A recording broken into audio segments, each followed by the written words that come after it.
ಮಂಡ್ಯದಿಂದ? ಮಂಡ್ಯದಿಂದ. ಪಾಪು ಮಲ್ಕೊಂಡಿದ್ದು, ಹಂಗಾಗಿ ಮೆತ್ತಗೆ ಮಾತಾಡ್ತೀನಿ. ಓಕೆ, ಆಯ್ತಪ್ಪ. ಕಾರ್ಯಕ್ರಮ ಯಾವಾಗ್ಲಿಂದ ನೋಡ್ತಿದ್ದೀರಿ? ಕಾರ್ಯಕ್ರಮ ನೋಡಿ ಇವಾಗ ಸ್ವಲ್ಪ ದಿನದಿಂದ ನೋಡಕ್ ಸ್ಟಾರ್ಟ್ ಮಾಡಿದೆ ಸರ್. ಈಗ ಚೆನ್ನಾಗಿ ಕೇಳ್ತಿದೆ ನಿಮ್ಮ ಧ್ವನಿ.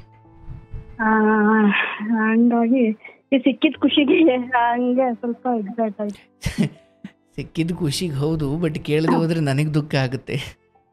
ನಿಮ್ಮ ಧ್ವನಿ ಕೇಳಿದ್ರೆ ಚಂದ ಆಗಲಿ, ತೊಂದರೆ ಇಲ್ಲ. ಏನು ಮಾಡ್ಕೊಂಡಿರೋದು ಸರ್? ನಾನು ಮದ್ವೆ ಆಗಿದೆ, ಮಗು ಇದೆ. ಏನು ಮಾಡ್ಕೊಂಡಿರೋದು ಅಂದ್ರೆ ಮದುವೆ ಆಗಿದೆ, ವರ್ಕ್ ಅಂದ್ರೆ ಗೃಹಿಣಿ, ಮನೆಯಲ್ಲೇ ಇರ್ತೀರಾ? ನಾನು MSc ಬಯೋಕೆಮಿಸ್ಟ್ರಿ ಮಾಡಿದ್ದೀನಿ ಸರ್. ಓಹೋ, ತುಂಬಾ ಓದಿದ್ದೀರಾ ಬಿಡಿ. ಎಷ್ಟು ವರ್ಷಕ್ಕೆ ಮದುವೆ ಆಗಿದ್ದು ನಿಮಗೆ? ನಂಗೆ 27 ವರ್ಷಕ್ಕೆ ಮದ್ವೆ ಆಯ್ತು. 2 ವರ್ಷ ವರ್ಕ್ ಮಾಡ್ತಾ ಇದ್ದೆ. ಓಕೆ, ಅಲ್ಲಿವರೆಗೂ ಈಗೇನು ಹೇಳಿದ್ರಲ್ಲ ಅದನ್ನು ಓದ್ತಾ ಇದ್ರಾ? MSc ಅಲ್ಲ, ಅಲ್ಲಿ MSc ಮುಗಿಸಿ 1 year ಮನೇಲಿದ್ದೆ. ಆಮೇಲೆ ಈ ಜಾಬ್ ವರ್ಕ್ ಮಾಡಿದೆ 2 years. ಆಯ್ತಪ್ಪ, ಏನಾದರೂ ಹೇಳೋದಿದೆಯಾ? ಇದೆ ಸರ್, ಹೇಳಕ್ಕೆ. ಓಕೆ, ನಿನ್ನ ತಾಯಿ ತಂದೆ ಅವ್ರೇನು ಕೆಲಸ ಮಾಡ್ಕೊಂಡಿದ್ರು? ಎಷ್ಟು ಜನ ಮಕ್ಕಳು ಹೇಳವಾ? ನಾವು 3 ಜನ ಮಕ್ಕಳು.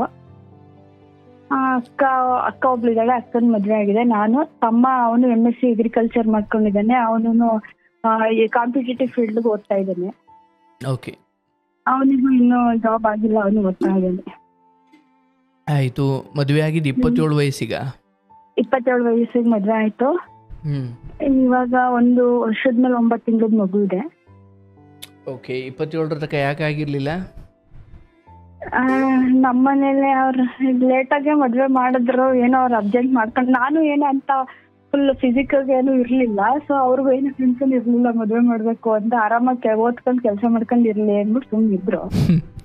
ಓಕೆ, ಹಂಗಾಗಿ ಮದ್ವೆ ಮಾಡಿದ್ರು. 27 ವರ್ಷಕ್ಕೆ ಆಯ್ತು. ಮದ್ವೆ ಆದ್ಮೇಲೆ 1 year ಅವ್ರು, ನಮ್ಮ ಹಸ್ಬೆಂಡ್ನು ಅಸಿಸ್ಟೆಂಟ್ ಇಂಜಿನಿಯರ್ ಇದ್ದಾರೆ. ಏನು ಇಂಜಿನಿಯರ್? ಅಸಿಸ್ಟೆಂಟ್ ಇಂಜಿನಿಯರ್ KPTCL ಅಲ್ಲಿ. ಓಕೆ, ಅವ್ರದ್ದು ಗೌರ್ಮೆಂಟ್ ಕೆಲಸನಾ? ಗೌರ್ಮೆಂಟ್ ಕೆಲಸ. ಆಯ್ತು, ಹೇಳುವ. ಅದೇನಾಯ್ತು, ಮದ್ವೆ ಮುಂಚೆ ಅವರು ಫುಲ್ ಅವ್ರ ಫ್ಯಾಮಿಲಿ ಫುಲ್ ಅವ್ರ ಅಪ್ಪ ಅಮ್ಮ ಅಕ್ಕ ತಂಗಿ ಎಲ್ಲ ನೋಡ್ಕೊಂಡು ಹಿಂಗಿದ್ರು. ಫುಲ್ ಮದ್ವೆ ತನಕ ಎಲ್ಲ ಅವ್ರನ್ನ ಅಣ್ಣನ್ ಮದ್ವೆ ಮಾಡೋದು, ಅಕ್ಕನ್ ಮದ್ವೆ ಮಾಡಕ್ಕೆ ಇಲ್ಲ, ಅವರು ಲೋನ್ಗಳು ತಗೊಂಡು ಹಂಗ್ ಮದ್ವೆ ಮಾಡ್ಕೊಂಡು ಬಂದಿದ್ರು. ಓಕೆ, ಅವಾಗ ಅವ್ರದ್ದು ಏನಾಗಿದೆ, ಕೈ 2 ಕೈಯಲ್ಲಿ ಒಂದ್ ಕೈ ಹಿಂಗೆ ಮುಂದೆ ಈಗ ತೀರ್ಥ ತಗೋತೀವಲ್ಲ ಸರ್, ಆ ತರ ತಗೊಳಕ್ ಆಗಲ್ಲ. ನನ್ಗೆ ಅರ್ಥ ಆಗ್ಲಿಲ್ಲ, ಇನ್ನೊಮ್ಮೆ ಹೇಳುವ. ಅಂದ್ರೆ ಕೈನ ಹಿಂಗೆ ನಾವು ಮುಂದೆ ಮಾಡಿದ್ರೆ ಹಿಂಗೆ ಪಾಮ್ನ ಮೇಲೆ ಆಕಾಶಕ್ಕೆ ತೋರ್ಸೋ ತರಕ್ ಬರಲ್ಲ ಅವ್ರ ಕೈ. ಓಕೆ, ನಾವು ತೀರ್ಥ ತಗೊಳ್ಬೇಕಾದ್ರೆ ಆ ಅಂಗೈ ಗುಂಡಿ ಮಾಡ್ಕೊಳ್ತೀವಲ್ಲ, ಆ ರೀತಿಯಲ್ಲಿ ಆ ರೀತಿ ಟರ್ನ್ ಆಗಲ್ಲ. ಏನಂದ್ರೆ ಹುಟ್ಟಿನಿಂದನಾ? ಹುಟ್ಟಿನಿಂದ ಹಂಗೆ ಅಂತ. ನಾನು ಸ್ವಲ್ಪ ಅದಕ್ಕೆ ಬೇಡ ಅಂತ ಸ್ವಲ್ಪ ರಿಜೆಕ್ಟ್ ಮಾಡಿದೆ ಫಸ್ಟ್ ಮದ್ವೆಲಿ. ಓಕೆ, ಆವಾಗ ನಮ್ಮ ಮನೇಲಿ ಇಲ್ಲ, ಅದೊಂದ್ರಿಂದ ಏನು ಬೇರೆದೆಲ್ಲ ಕಾರ್ ಓಡಿಸ್ತಾರೆ, ಎಲ್ಲ ಮಾಡ್ತಾರೆ, ಜಾಬ್ ಎಲ್ಲ ಚೆನ್ನಾಗಿದೆ, ಏನಾಗಲ್ಲ ಬಿಡು ಅಂತ ನನಗ್ ಸ್ವಲ್ಪ ಫೋರ್ಸೆ ಮಾಡಿದ್ರು. ಅಂದ್ರೆ ಬಲಗೈಯೋ ಎಡಗೈಯೋ? 2 ಕೈನು. ಓಕೆ, ಬಟ್ ಕಾರ್ ಹೆಂಗ್ ಓಡಿಸ್ತಾರೆ? ಏನು ಪ್ರಾಬ್ಲಮ್ ಆಗಲ್ಲ. ಈಗ 20 ಲೀಟರ್ ವಾಟರ್ ಬಾಟ್ಲೂ ಎತ್ತುತ್ತಾರೆ ಮೇಲೆ. ಕಾರು ಓಡಿಸ್ತಾರೆ, ಗಾಡಿ ಓಡಿಸ್ತಾರೆ, ಎಲ್ಲ ಓಡಿಸ್ತಾರೆ, ಬರೀತಾರೆ, ಎಲ್ಲ ವರ್ಕ್ ಮಾಡ್ತಾರೆ, ತುಂಬಾ ಶಾರ್ಪ್. ಸಮಸ್ಯೆ ಏನ್ ಮತ್ತೆ? ಸಮಸ್ಯೆ ಏನಂದ್ರೆ, ಈಗ ನನಗೆ ಏನಾಯ್ತು, ಹಿಂಗೆಲ್ಲ ಸಾಲ ಮಾಡ್ಕೊಂಡಿದೀನಿ, ಹಿಂಗ್ ಮಾಡ್ಕೊಂಡಿದೀನಿ, ಹಂಗ್ ಮಾಡ್ಕೊಂಡಿದೀನಿ, ನಮ್ಮ ಅಣ್ಣ ನನಗೆಲ್ಲ ಮಾಡಿಸ್ಕೊಂಡು ನನ್ನ ಹತ್ರ ಏನು ಮಾಡ್ಲಿಲ್ಲ, ಹಂಗೆ ಹಿಂಗೆ ಅಂತ ನಂಗೆ ಮದ್ವೆ ಆದ ವರ್ಷದಲ್ಲಿ ಎಲ್ಲ ಹೇಳಿದ್ರು ಪ್ರಾಬ್ಲಮ್. ಮದ್ವೆಗೆ ಮುಂಚೆ ಹೇಳಿದ್ರ? ಮದ್ವೆ ಆದ್ಮೇಲೆ 1 ತಿಂಗಳೊಳಗೆ ಎಲ್ಲ ಹೇಳಿದ್ರು. ಮದ್ವೆ ಮುಂಚೆ ಏನು ಹೇಳಿರ್ಲಿಲ್ಲ? ಮದ್ವೆ ಮುಂಚೆ ಏನು ಹೇಳಿರ್ಲಿಲ್ಲ. ಇದೆಲ್ಲ ಮಾಮೂಲಿ ಮದ್ವೆ, ಮಾಮೂಲಿ ಅವಾಗ ಕೋವಿಡ್ ಟೈಮಲ್ಲಿ ಸಿಂಪಲ್ ಆಗಿ ಮದ್ವೆ ಆಯ್ತು. ಓಕೆ, ಆಯ್ತು ಮದ್ವೆ. ಅವಾಗ ಹಂಗೆ ಹೇಳಿದ್ರು, ಸರಿ ಅಂದ್ಬಿಟ್ಟು ನಾನು ಬೆಂಗಳೂರಲ್ಲೇ ಇದ್ದೆ. ಬೆಂಗಳೂರಲ್ಲಿ ಇದ್ಮೇಲೆ ನನ್ನ ತಮ್ಮನು MSc ಅಗ್ರಿಕಲ್ಚರ್ ಮುಗ್ದಿತ್ತು. ಅವನು ನಮ್ ಜೊತೆಗೆ ಅಲ್ಲಿಗೆ ಬರ್ಲಿ, ಚಂದ್ರ ಲೇಔಟ್ ಅಲ್ಲೇ ಮನೆ ಮಾಡೋಣ, ಅವನು ಅಲ್ಲೇ ಬಂದು ಕಾಂಪಿಟೇಟಿವ್ ಫೀಲ್ಡ್ ಅಲ್ಲೇ ಚಂದ್ರ ಲೇಔಟ್ ಅಲ್ಲೆಲ್ಲ ಕೋಚಿಂಗ್ ಸೆಂಟರ್ ಇದೆಯಲ್ಲ ಓದ್ಕೊಳ್ಳಿ ಅಂತಾನು ಕರ್ಕೊಂಡ್ ಬಂದ್ರು. ಕರ್ಕೊಂಡೋಗಿ ಚೆನ್ನಾಗಿತ್ತು, 1 ವರ್ಷ ಇದ್ವಿ. ನನಗೇನಾಯ್ತು, ಮೆಂಟಲಿ ಇವ್ರು ಇಷ್ಟೊಂದು ಒಳ್ಳೆ ಪೊಸಿಷನ್ ಅಲ್ಲಿ ಇಟ್ಕೊಂಡು ಈ ಕಡೆ ಇವ್ರು ಒಂದ್ ಮನೇನು ಮಾಡ್ಕೊಂಡಿರ್ಲಿಲ್ಲ, ಮನೇನು ಕಟ್ಕೊಂಡಿರ್ಲಿಲ್ಲ ಸರ್ ಅವ್ರ ಸ್ವಂತವಾಗಿ. ಮತ್ತೆ ಸಾಲ ಮಾಡ್ಕೊಂಡು ಹಿಂಗ್ ಅಂದ್ರೆ ತುಂಬಾ ಖರ್ಚು ಮಾಡೋದು, ಫ್ಯಾಷನ್ ಆಗಿ. ಅವ್ರ ಅಣ್ಣ ಅವ್ರ ಅತ್ತಿಗೆ ಎಲ್ಲ ಹಂಗೇನೆ, ಅವ್ರ ಸಾಲ ಎಷ್ಟಿದ್ರು ತಲೆ ಕೆಡ್ಸ್ಕೊಳ್ಳಲ್ಲ. ಅವರು ಇವತ್ತು ಫಾರಿನ್ ಟ್ರಿಪ್ ಮಾಡ್ಬೇಕು, ಆ ಟ್ರಿಪ್ ಮಾಡ್ಬೇಕು, ಈ ಟ್ರಿಪ್ ಮಾಡ್ಬೇಕು, ಆ ತರ ಅವ್ರದ್ದು. ನನಗೆ ಅದು ಇಷ್ಟ ಇರ್ಲಿಲ್ಲ. ಈ ಸಾಲ ಇಟ್ಕೊಂಡು ಇದು ಹಿಂಗೆಲ್ಲ ಯಾಕೆ ಮಾಡ್ಬೇಕು ಅನ್ನೋದು ನನ್ ಮೆಂಟಾಲಿಟಿ ಇತ್ತು. ಇವ್ರು 1 ವರ್ಷ ಹಂಗೆ ಆಯ್ತು ಎಲ್ಲ ನೀನ್ ಸರಿ ಆಯ್ತು ನಂಗೆ ಹಿಂಗೆಲ್ಲ ಆಗೋಗಿದೆ, ಅವ್ರು ನಮ್ಮ ಅಣ್ಣ ನಂಗೆ ಹಿಂಗ್ ಮಾಡ್ಬಿಟ್ಟು ಹೋದ. ಅಣ್ಣ ತಮ್ಮ ಮೇಲ್ಮೇಲ್ ಒಳ್ಳೊಳಗೆ ಜಗಳ ಆಡೋರು, ಮೇಲ್ಮೇಲ್ ಚೆನ್ನಾಗಿದ್ರು. ಚೆನ್ನಾಗಿದ್ಮೇಲೆ ಆಯ್ತು. ಈಗ ಆಮೇಲೆ ನಾನು 1 year ಅಲ್ಲಿ ಇದ್ದೆ. ಆಮೇಲೆ ಕನ್ಸೀವ್ ಆಯ್ತು. ನಂಗೆ ಸ್ವಲ್ಪ ರೆಸ್ಟ್ ಹೇಳಿದ್ರು ಡಾಕ್ಟ್ರು. ನಾನು ಅಮ್ಮನ ಮನೆಗ್ ಬಂದೆ. ಅಮ್ಮನ ಮನೆಗ್ ಬಂದು ಅವ್ರಂದ್ರು 9 months ನೀನು ಇಲ್ಲಿ ಹೋಯ್ತಾ ಅವ್ರು ಪ್ರತಿ ವಾರ ಬರೋರು, ಎಲ್ಲ ಚೆನ್ನಾಗ್ ನೋಡ್ಕೊಳ್ಳೋರು ಎಲ್ಲ ಆಯ್ತು. ಅಷ್ಟೊತ್ತಿಗೆ ನನ್ನ ತಮ್ಮ ಅವ್ರಿಬ್ರು ಅಲ್ಲೇ ಇದ್ರು, ಬೆಂಗಳೂರ ಮನೆಯಲ್ಲೇ ಇದ್ರು. ಅವ್ರು ಆದ್ರಾಗ ಮಾಡ್ಕೊಳ್ಳೋರು, ಇಲ್ಲ ಹೊರಗಡೆ PG ತಿಂಡಿ ತಿನ್ಕೊಂಡು ಇದ್ರು. ಹಂಗಾದ್ಮೇಲೆ ಏನಾಯ್ತು, ಕನ್ಸೀವ್ ಆಯ್ತು, ಪಾಪು ಆಯ್ತು. ಪಾಪು ಆದ್ಮೇಲೆ 1 ವರ್ಷ ಆಯ್ತು. ಆಮೇಲೆ ಏನ್ ಮಾಡಿದ್ರು, ಇದ್ದಕ್ಕಿದ್ದಂಗೆ ಅವ್ರ ಊರಲ್ಲಿ ಮೇಲ್ಕೋಟೆ ಹತ್ರ ಅವ್ರದ್ದು ಊರು, ಅಲ್ಲಿ ಲ್ಯಾಂಡ್, ಡ್ರೈ ಲ್ಯಾಂಡ್. ಅಲ್ಲಿ ಹೋಗಿದ್ ಯಾರು ಹೇಳಿದ್ರು ಏನೋ ಗೊತ್ತಿಲ್ಲ, ಫಾರಂ ಹೌಸ್ ಮಾಡ್ಬೇಕು ಅನ್ನೋದು ಮತ್ತೆ ಬಂತು ಅವರಿಗೆ. ನನಗೇನ್ ಹೇಳಿದ್ರು, ನಾನೇನು ಮಾಡ್ತಾ ಇಲ್ಲ, ಎಲ್ಲ ನಮ್ಮ ಅಣ್ಣನೇ ಮಾಡ್ತಾ ಇರೋದು ಫಾರಂ ಹೌಸ್, ನಾನು ಸುಮ್ಮನೆ ಸಪೋರ್ಟ್ ಆಗಿದ್ದೀನಿ ಅಂತ ನನ್ಗೆ ಹೇಳ್ತಾ ಇದ್ರು. ನಾನು ಸುಮ್ನೆ ಯಾಕೆ ಹಿಂಗ್ ಹೇಳ್ತಾ ಇದ್ದೀನಿ, ಫಸ್ಟ್ ಅಲ್ಲಿ ತನಕ ನನ್ಗೆ ಏನ್ ಮಾಡ್ತಾ ಇದ್ದೀನಿ, ಏನ್ ಬಿಡ್ತಾ ಇದ್ದೀನಿ ಅಂತ ಎಲ್ಲಾ ವ್ಯವಹಾರ ಲೆಕ್ಕ ಎಲ್ಲ ತೋರ್ಸೋರು. ಅದ್ ಯಾವಾಗ ಸ್ಟಾರ್ಟ್ ಆಯ್ತು, ಮತ್ತೆ ಅವ್ರ ಅಣ್ಣನ ಅವ್ರಿಗೆ ಶುರುವಾಯ್ತು. ನನ್ಗೇನು ಹೇಳಕ್ ಸ್ಟಾಪ್ ಮಾಡಿದ್ರು, ಹೈಡ್ ಮಾಡಕ್ ಶುರು ಮಾಡಿದ್ರು, ಎಲ್ಲ ಮಾಡಕ್ ಶುರು ಮಾಡಿದ್ರು. ನಾನು ಹಂಗೂ ಕೇಳೋದು, ಗಲಾಟೆ ಮಾಡಿದೆ. ಸುಮ್ನೆ ಇನ್ನೇನ್ ಮಾಡೋದು ಅಂದ್ರೆ ಸುಮ್ನೆ ಆಯ್ತಾ ಇದ್ದೆ. ಹಂಗೆ ಬಂತು, ಸ್ವಲ್ಪ ದಿನ ಆಯ್ತು. ಕೊನೆಗೆ ಒಂದ್ಸತಿ ನಮ್ಮ ಮನೆಯಲ್ಲೇ ಕರೆಸಿ ನಮ್ ಡ್ಯಾಡಿ ಮುಂದೆನೆ ಕೇಳ್ದೆ. ಅವರು ಇವಳಿಗೆ ಯಾಕೆ ಹೇಳ್ಬೇಕು, ನೋಡ್ಕೊಂತೀನಿ ಅಷ್ಟೇ, ನಾನು ಇವಳಿಗೆ ಯಾಕೆ ಲೆಕ್ಕ ಹೇಳ್ಬೇಕು, ಹಂಗೆ ಹಿಂಗೆ ಅಂತ ಜೋರಾಗಿ ಡ್ಯಾಡಿಗೂ ನಮ್ ತಂದೆಗೂ ಮಾತಾಡಿದ್ರು ಅವರು. ನಮ್ ಬಾವಂಗೂ ಮಾತಾಡಿದ್ರು. ಸರಿ ಆಯ್ತು, ನಮ್ ತಂದೆ ಅಂದ್ರು, ಬಿಡು ಅವ್ರು ಏನಾದ್ರು ಮಾಡ್ಕೊಳ್ಳಿ, ನಿನ್ನ ಚೆನ್ನಾಗಿ ನೋಡ್ಕೊಂಡ್ರೆ ಸಾಕು, ಸರಿ ಬಿಡು ಅಂತ ಅಂದ್ರು. ಅಂದ್ರೆ ಆ ಸಮಯದಲ್ಲಿ ನೀವು ತವ್ರ ಮನೇಲಿ ಇದ್ರ? ಅಲ್ಲಿ ಪಾಪಗ್ 1 ವರ್ಷ ಆಗೋ ತನಕ ಇಲ್ಲೇ ಇದ್ದೆ. ಇನ್ನೂ 1 ವರ್ಷ ಆಗಿರ್ಲಿಲ್ಲ, 10 months ಆಗಿತ್ತು. 1 year ಬರ್ಡೇ ಮಾಡ್ಸ್ಕೊಂಡ್ ಹೋಗೋಣ ಅಂತ ಇದ್ದೆ. ಆಮೇಲೆ ನಮ್ ತಂದೆ ಬರ್ತಡೇ ಮಾಡೋದ್ ಬೇಡ, ಅದೇ ದುಡ್ಡನ್ನ ಬ್ಯಾಂಕ್ ಹಾಕೊಡ್ತೀನಿ ಅಂದ್ರು. ನನ್ಗ್ ಹಂಗಂತೀರಾ? ಇಲ್ಲ, ನನ್ ಲೆವೆಲ್ ನನಗ್ ಜೋರಾಗಿ ಬರ್ತಡೇನೆ ಬೇಕು ಅಂದ್ರು. ಬರ್ತಡೇನು ಮಾಡಿದ್ರು. ಮಾಡಿದ್ಮೇಲೆ ಏನಾಯ್ತು, ನಾವ್ ಒಂದ್ ಪಾಪಗ್ ಮುಡಿ ಎಲ್ಲ ಕೊಟ್ಕೊಂಡು ಬಿಡದಿಗ್ ಟ್ರಾನ್ಸ್ಫರ್ ಆಯ್ತು. ಅದು ಬೆಂಗಳೂರಿಂದ ಬಿಡದಿಗ್ ಟ್ರಾನ್ಸ್ಫರ್ ಆಯ್ತು. ಬಿಡದಿಗ್ ಹೋದ್ಮೇಲೆ ಅಲ್ಲಿ ಹಿಂಗೆ ನಮ್ಮ ಅಮ್ಮನ ಜೊತೆಲಿ ಬಂದ್ರು. ಹೋದ್ಮೇಲೆ ಅವ್ರು ಸ್ವಲ್ಪ 1 3 ದಿನ 1 ವಾರ ಆದ್ಮೇಲೆ ಅವ್ರು ಎಲ್ಲ ಬರ್ದಿ ಇಟ್ಟಿದ್. ನಾನು ಅಷ್ಟ್ರ ದಿನ ತನಕ ಅವ್ರು ನಾನು ಎಂಜಾಯ್ಮೆಂಟ್ನೇ ಮಾಡ್ತಿರ್ಲಿಲ್ಲ. ಇವ್ರು ಸಾಲ ತೀರ್ಸ್ಲಿ ಅಂತ ಎಲ್ಲಾನು ಅಲ್ಲಿ ಮಾಡಿ ಇಲ್ಲಿ ಮಾಡಿ ಅಂತಾನೆ ಹೇಳ್ತಾ ಇದ್ದೆ ಅವ್ರಿಗೆ. ಆಮೇಲೆ ನಾನ್ ಬಿಡದಿಗೆ ಹೋದ್ಮೇಲೆ ಏನಾಯ್ತು, ಒಂದಿನ ಹಿಂಗೆ ಅವ್ರದ್ದು ಕಾಲೇಜ್ ಬ್ಯಾಗ್ ಏನೋ ಗಲೀಜಾಗಿದೆ, ಅದೇನೋ ಎತ್ಕೊ ಅಂತ ಕ್ಲೀನ್ ಮಾಡು ಅಂತ ಹೇಳ್ಬಿಟ್ಟೋದು. ಅಲ್ಲೇನಾಯ್ತು, ಅವರು ಎಲ್ಲ ಮತ್ತೆ ಆ ಫಾರಂ ಹೌಸ್ ಮಾಡಕ್ಕೆ ಎಲ್ಲ ಸಾಲ ಮಾಡಿ ಬರ್ದಿಟ್ಟಿದ್ರು. ಅದು ನನ್ ಕೈಗೆ ಸಿಕ್ತು. ನಾನು ಕೇಳ್ದೆ, ಇದೇನ್ ಹಿಂಗ್ ಬಾಡಿದಿರಲ್ಲ ಏನು ಕೇಳಿದ್ರೆ, ನಾನು ನಿಮ್ಗೆ ಯಾಕೆ ಹೇಳ್ಬೇಕು, ನಾನು ಹೇಳಲ್ಲ ನಿಮ್ಗೆ, ಹಂಗೆ ಹಿಂಗೆ ಜೋರ್ ಗಲಾಟೆ ಮಾಡಿದ್ರು. ಗಲಾಟೆ ಮಾಡಿದಾಗ ನಾನು ನಾನೇನ್ ಎದುರ್ಕೊತಿರ್ಲಿಲ್ಲ. ನಾನು ಜೋರಾಗಿ ಜಗಳ ಆಯ್ತಿದ್ರು. ಇದ್ರ ಮಧ್ಯೆ ಏನೇ ಸಣ್ಣ ಪುಟ್ಟ ಜಗಳ ಬಂದ್ರು ಸರಿ ಹೋಗೋರು, ಅವರು ಸರಿ ಹೋಗೋರು, ನಾನು ಸರಿ ಹೋಗ್ತಾ ಇದ್ದೆ. ಏನೋ ಅದನ್ನೆಲ್ಲ ಏನು ಸಾಧನೆ ಮಾಡಕ ಹೋಗ್ತಾ ಇರ್ಲಿಲ್ಲ.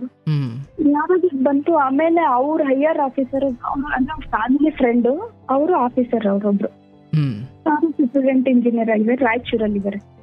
ಅವರು ಫುಲ್ ನಾನು ಅವ್ರ ಸರ್ ಅಂತ ಕರಿಬೇಡ, ಅಣ್ಣ ಅಂತ ಕರಿ ಅನ್ನೋದ್ ಲೆವೆಲ್ಗೆ ಅಷ್ಟು ಸಲಿಗೆ ಇತ್ತು. ಅವ್ರಿಗೆ ಹಿಂಗೆಲ್ಲ ಮಾಡಿದಾರೆ ಅಣ್ಣ, ಹಿಂಗ್ ಬರ್ದಿಟ್ಟಿದ್ದಾರೆ ಅಣ್ಣ ಅಂತ ನಾನು ಹೇಳ್ದೆ ಫೋನ್ ಮಾಡಿ. ಅವ್ರು ಫೋನ್ ಮಾಡಿ ಹೇಳಿದಾರಲ್ಲ, ಅದಕ್ಕೆ ಅವ್ರೇನ್ ಮಾಡಿದ್ರು, ಹಿಂಗೇನ ಅಲ್ಲಿ ತನಕ ನಮ್ ಇಬ್ರ ಮಧ್ಯೆ ಏನೇ ಕ್ಲಾಸಸ್ ಬಂದ್ರು ಅವ್ರ ಅಪ್ಪ ಅಮ್ಮಂಗ್ ಹೇಳ್ಕೊತಿದ್ರು. ಅವ್ರು ನನ್ನನ್ನೇನು ಕೇಳ್ತಿರ್ಲಿಲ್ಲ, ಏನು ಬರ್ತಿರ್ಲಿಲ್ಲ. ಇದು ಯಾವಾಗ ಆಯ್ತು, ಅವ್ರ ಅಪ್ಪ, ಈಗ ನಮ್ಮ ಮಮ್ಮಿ ತಾಯಿನೂ ಅಲ್ಲೇ ಇದ್ರಲ್ಲ, ಇವ್ರು ಏನ್ ಮಾಡಿದ್ರು, ಅದಾದ್ಮೇಲೆ ಗಲಾಟೆ ಆದ್ಮೇಲೆ 3-4 ದಿನ ಬೆಳಗ್ಗೆ 7 ಗಂಟೆಗೆ ಹೊಟ್ಟೋಗೋದು, ರಾತ್ರಿ 10 ಗಂಟೆ ಆದ್ರೂ ಬರ್ತಿರ್ಲಿಲ್ಲ ಮನೆಗೆ. ಕೆಲ್ಸ ಇದೆ ಅಂತ. ನಾನು ಮಗುನು ಇಟ್ಕೊಂಡು ನಾನು ಒಬ್ಳೆ 1 ವಾರ ಇದ್ದೆ. ನಮ್ ತಾಯಿ ಏನು ಕೇಳಿದ್ರು, ಯಾಕೆ ಹಿಂಗ್ ಮಾಡ್ತಾ ಇದೀರಾ ನೀವು ಅಂತ ಕೇಳಿದ್ರು. ನೀವು ಹಿಂಗ್ ಜಗಳ ಆಡ್ತಾ ಇದ್ರೆ ನಾನ್ ಹಿಂಗಿರೋದು, ನಾನು ಹೊಟ್ಟೋಗ್ತೀನಿ, ನೀವೇನಾದ್ರು ಮಾಡ್ಕೊಳ್ಳಿ ಅಂತ ನಮ್ ತಾಯಿ ಬಂದ್ರು. ಆಮೇಲೆ ಅವ್ರು ಸರಿ ಹೋಯ್ತಾರೇನೋ ಇದ್ರು ಅಂತ. ಆಮೇಲೆ ಅವರು ಹಂಗೆ ಮಾಡಕ್ ಶುರು ಮಾಡಿದ್ರು. ನಮ್ ತಂದೆ ಬಂದ್ರು, ಇನ್ನೆರಡು ದಿನ ಬಿಟ್ಕೊಂಡು ನಮ್ ತಂದೆ ಬಂದ್ರು.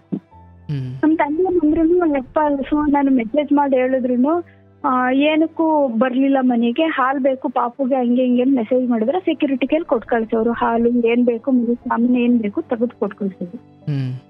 ಹಂಗೆ ನಮ್ ತಂದೆಗೂ 10 ಗಂಟೆ ರಾತ್ರಿ ಬಂದ್ರು. ನಮ್ ತಂದೆ ಮಾತಾಡಕ್ ಹೋದ್ರು, ಮಾತಾಡ್ಲಿಲ್ಲ. ಮಗ ನೀವು ಮಾತಾಡಿದ್ರೆ ನಾನು ಇರೋದೇ ಇಲ್ಲ ಅಂತ ಮತ್ತೆ ಕಾರ್ ತಗೊಂಡ್ ಹೋದ್ರು. 11 ಗಂಟೆ ಬಂದ್ರು. ಸರಿ ಅಷ್ಟು ಮಲ್ಕೊಂಡಿದ್ರು ನಮ್ ತಂದೆ. ಧ್ವನಿ ಕೇಳ್ತಾ ಇಲ್ಲವಾ? ಕಟ್ ಕಟ್ ಆಗ್ತಿದೆ. ಕೇಳಿಸ್ತಿಲ್ಲ. ನಮ್ ಟೈಮ್ ಬಂದ್ ಮತ್ತೆ ಒಂದ್ ಅರ್ಧ ಗಂಟೆ ಬಿಟ್ಕೊ ಬಂದ್ ಮಲ್ಕೊಂಡ್ರು. ನಾನು ಬೆಳಗ್ಗೆ ಎದ್ದು ನೀವ್ ಹಿಂಗ್ ಮಾಡ್ಬೇಡಿ, ನಮ್ ತಂದೆ ಹತ್ರ ಮಾತಾಡಿ ಅಂತ ಕನ್ವಿನ್ಸ್ ಮಾಡಿ ಮಾತಾಡಿಸ್ದೆ. ಏನಿದ್ರು ಮಾವ ನಮ್ಮ ಅಪ್ಪ ಅಮ್ಮಂಗೆ ಹೇಳ್ಬಿಟ್ಟಿದೀನಿ ಊರಲ್ಲಿ, ನೀವು ಅಲ್ಲಿ ಒಂದ್ಸತಿ ಅವ್ರ ಜೊತೆಲಿ ಹೋಗಿ ಮಾತಾಡ್ಬಿಡಿ. ನಾನು ಹೈದ್ರಾಬಾದ್ಗೆ ಹೋಗ್ತಾ ಇದೀನಿ, ನೀವು ನಿಮ್ ಊರಿಗೆ ಇವಳೊಂದು ಕರ್ಕೊಂಡ್ ಹೋಗಿರಿ, ನಾನು ಒಂದ್ ವಾರ ಇರಲ್ಲ ಹೈದ್ರಾಬಾದ್ಗೆ ಹೋಗ್ತೀನಿ ಅಂತ ಅಂದ್ರು. ಸರಿ ಅಂದ್ಬಿಟ್ಟು ನಮ್ ತಂದೆ ಊರಿಗೆ ಕರ್ಕೊಂಡ್ ಬಂದ್ರು ನನ್ನ. ಇಲ್ಲ ಅವ್ರು ನಮ್ ತಂದೆ ಬಂದ್ಬಿಟ್ರು, ಅವರೇ ಕ್ಯಾಬ್ ಮಾಡಿ ಕಳ್ಸಿದ್ರು ಊರಿಗೆ, ಡ್ರೈವರ್ ಮಾಡಿ ಕಳ್ಸಿದ್ರು. ಡ್ರೈವರ್ ಮಾಡಿ ಕಳ್ಸಿದ್ಮೇಲೆ ಏನಾಯ್ತು, ಬಂದು ನಮ್ ತಂದೆ ಹೋದ್ರು. ಏನೇನೋ ನಮ್ ತಂದೆಗೆ ಅವ್ರ ಅಪ್ಪ ಅಮ್ಮ ಅಕ್ಕ ಅಣ್ಣ ಎಲ್ಲ ಸೇರ್ಕೊಂಡು ಎಲ್ಲ ನೀವು ಅವಳು ಬರ್ಬೇಕು ಅಂದ್ರೆ ನೀವು ನಮ್ ನೆಕ್ಸ್ಟ್ ಏನು ಕೇಳಂಗಿಲ್ಲ ಲೆಕ್ಕನ ಅಂತ ಲೆಟರ್ ಬರ್ಕೊಡ್ಬೇಕು, ಹಂಗೆ ಅಂತ ಏನೇನೋ ಒಂದಿದ್ದಾರೆ. ಒಂದ್ ಗಂಟೆ ಹಾಕೊಂಡ್ ಬಂದ್ಬಿಟ್ಟಿದ್ದಾರೆ. ಸರಿ ಆಯ್ತು ನೋಡೋಣ ಅಂತ 15 ದಿನ ಬಿಟ್ಕೊಂಡು ಹೋದ್ರು. ಹೋದ್ಮೇಲೆ ಏನಾಯ್ತು, ಈಗ ನನ್ನನ್ನು ಕರ್ಕೊಂಡು ಹೋದ್ರು. ಇವ್ರು ಪಾಪನ್ ಮಾತಾಡ್ಸಕ್ ಬಂದ್ರು. ನಾನೇನ್ ಮಾಡಿದೆ, ಈ 15 days ಇಂದ ಫೋನ್ ಮಾಡಿರಲಿಲ್ಲ, ಏನ್ ಮಾಡಿರ್ಲಿಲ್ಲ, ಇವತ್ತು ಮಗಳೇ ಅನ್ಕೊಂಡ್ ಮಾತಾಡಿಸ್ತಾ ಇದೀರಲ್ಲ ಅಂತ ನಾನು ಜೋರಾಗಿ ಮಾತಾಡಿದೆ. ಅಕ್ಕ ಅಣ್ಣ ಎಲ್ಲ ಕಿರ್ಚ್ಬಿಟ್ರು. ಆಮೇಲೆ ಗಲಾಟಿನೇ ಆಯ್ತು. ಆಮೇಲೆ ಏನು ಮತ್ತೆ ಲೆಟ್ರ್ ಬರ್ತಿದ್ವಿ. ನಮ್ ತಂದೆ ಏನ್ ಮಾಡಿದ್, ನಮ್ ಭಾವನು ಬಂದಿದ್ರು. ನಮ್ ಭಾವ ನಾವ್ಯಾಕೆ ಲೆಟರ್ ಬರ್ಕೊಡ್ಬೇಕು ಅಂತ ಗಲಾಟೆ ಮಾಡ್ಕೊಂಡು ಹೊಟ್ಟೋದ್ರು. ಅಕ್ಕ ಭಾವ ಹೊಟ್ಟೋದ್ರು. ಧ್ವನಿ ಕಟ್ ಆಗ್ತಿದೆ ಕಣವ. ಅಕ್ಕ ಕೇಳಿಸ್ತಿದ್ಯಾ ಸರ್? ಅಂದ್ರೆ ಒಂದೇ ತರ ಇಲ್ಲ, ಒಂದ್ 2 ನಿಮಿಷ ಕೇಳಿಸಿದ್ರೆ ಮತ್ತೆ 2 ನಿಮಿಷ ಕಟ್ ಆಗುತ್ತೆ. ಅಕ್ಕ ಭಾವ ಹೊಟ್ಟೋದ್ರು. ಆಮೇಲೆ ನಮ್ ತಂದೆ ಆಯ್ತು ಏನ್ ಬರೀಬೇಕು ಬರ್ಕೊಳ್ಳಿ ಸೈಡ್ ಮಾಡ್ಕೊಡ್ತೀನಿ ಅಂದ್ರು. ಇಯರ್ಫೋನ್ ಹಾಕೊಂಡಿದ್ಯಾ? ಇಲ್ಲ ಸರ್, ಸ್ವಲ್ಪ ಲೌಡ್ ಸ್ಪೀಕರ್ ಮಾಡಿದ್ದೆ. ಅಂದ್ರೆ ಇಲ್ಲಿ ನೆಟ್ವರ್ಕ್ ಇಶ್ಯೂಸ್ ಇದೀನಲ್ಲ, ಕಿವಿತ ಅಂದ್ರೆ ಲೌಡ್ ಸ್ಪೀಕರ್ ಆಫ್ ಮಾಡಿ ಮಾತಾಡ. ಆಫ್ ಮಾಡಿದೀನಿ. ಹೇಳುವ. ಅವಾಗ ಹಿಂಗ ಏನ್ ಬರೀತೀರಾ ಬರೀರಿ ಅಂದ್ರು. ಅವಾಗ ನೆಕ್ಸ್ಟ್ ಲೆಕ್ಕ ಏನು ಕೇಳಂಗಿಲ್ಲ, ನನ್ ಮಗ ಹೆಂಗಾರು ಹೋಗ್ಬೋದು, ಹೆಂಗಾರು ಬರ್ಬೋದು, ಹಂಗೆ ಹಿಂಗೆ ಅಂತ ಏನೇನು ಬರೆದ್ರು. ಬರ್ದಿದ್ದಕ್ಕೆ ನಮ್ ತಂದೆ ಸೈನ್ ಮಾಡಿದ್ರು. ನನ್ ಸೈನ್ ಮಾಡು ಅಂದ್ರು. ನಾನ್ ಮಾಡಲ್ಲ ಕೊಡಿ ಓದ್ತೀನಿ ಅಂದ್ರೆ ಅವ್ರು ಓದಿಲ್ವಾ ಹಂಗೆ ಹಿಂಗೆ ಅಂತ ಅವ್ರ ಅಕ್ಕನೇ ಜೋರ್ ಮಾಡಿದ್ದು. ಅವ್ರ ಅಕ್ಕ ಫುಲ್ಲು ಜೋರ್ ಮಾಡಿದ್ಲು. ಅವ್ರ ಅಕ್ಕನೇ ಸೈನು ನಾನೇ ಸಾಕ್ಷಿ ಹಾಕ್ತೀನಿ ಕೊಡು ಅಂದ್ಬಿಟ್ಟು ಅವಳು ಸೈನ್ ಮಾಡಿದ್ಲು. ಅದಾದ್ಮೇಲೆ ನಮ್ ತಂದೆ ಆಯ್ತು ಬಿಡು ಅದ್ರಿಂದ ಲೆಟ್ರಿಂದ ಏನ್ ಮಾಡ್ಕೊಳ್ಳೋ, ವೈಟ್ ಶೀಟ್ ಸರ್ ಅದ್ ಬರ್ಸ್ಕೊಂಡಿದ್ದವ್ರು. ಏನ್ ಮಾಡ್ಕೊಳಕ್ ಆಗತ್ತೆ ಇರು ಅಂದ್ಬಿಟ್ಟು ಬಂದ್ರು. ನಾನು 15 days ಇದ್ದೆ. ಇವ್ರು 15 days ಇದ್ದಾಗೂನು ಇವ್ರು ಏನ್ ಮಾಡೋದು, 3 ದಿನ ಬಿಡ್ದಿ ಮನೇಲೆ ಇದ್ರೆ ಅಪರೂಪಕ್ಕೆ ಒಂದೊಂದ್ ದಿನ ಬರೋರು. ಒಂದಿನ ಮಗು ಜೊತೆಲಿ ಆಟ ಆಡ್ಕೊಳ್ಳೋರು. ಈಚೆ ನಾವು ಮಲ್ಕೋತಿದ್ದಿದ್ ರೂಮ್ ಬರ್ತಿರ್ಲಿಲ್ಲ, ಹಿಂದೆಗಡೆ ರೂಮಲ್ಲಿ ಮಲ್ಕೊಳ್ಳೋರು. ಅವ್ರ ಪಾಡ್ಗೋರು ಎದ್ದು ಆಫೀಸ್ಗೆ ಹೋಗೋರು. ನೈಟ್ 8-9 ಗಂಟೆಗೆ ಬರೋರು, ಬೆಳಗ್ಗೆ ಎದ್ದು ಹೋಗೋರು. ಆ ಬಿಡ್ದಿಲಿ ವೇಸ್ಟ್ ಎನರ್ಜಿ ಪ್ರಾಡಕ್ಟ್ ಇಂದ ಒಂದ್ ಹೊಸದು ಕರೆಂಟ್ ಉತ್ಪಾದನೆ ಮಾಡಕ್ಕೆ ಮಾಡ್ತಾ ಇದ್ದಾರೆ.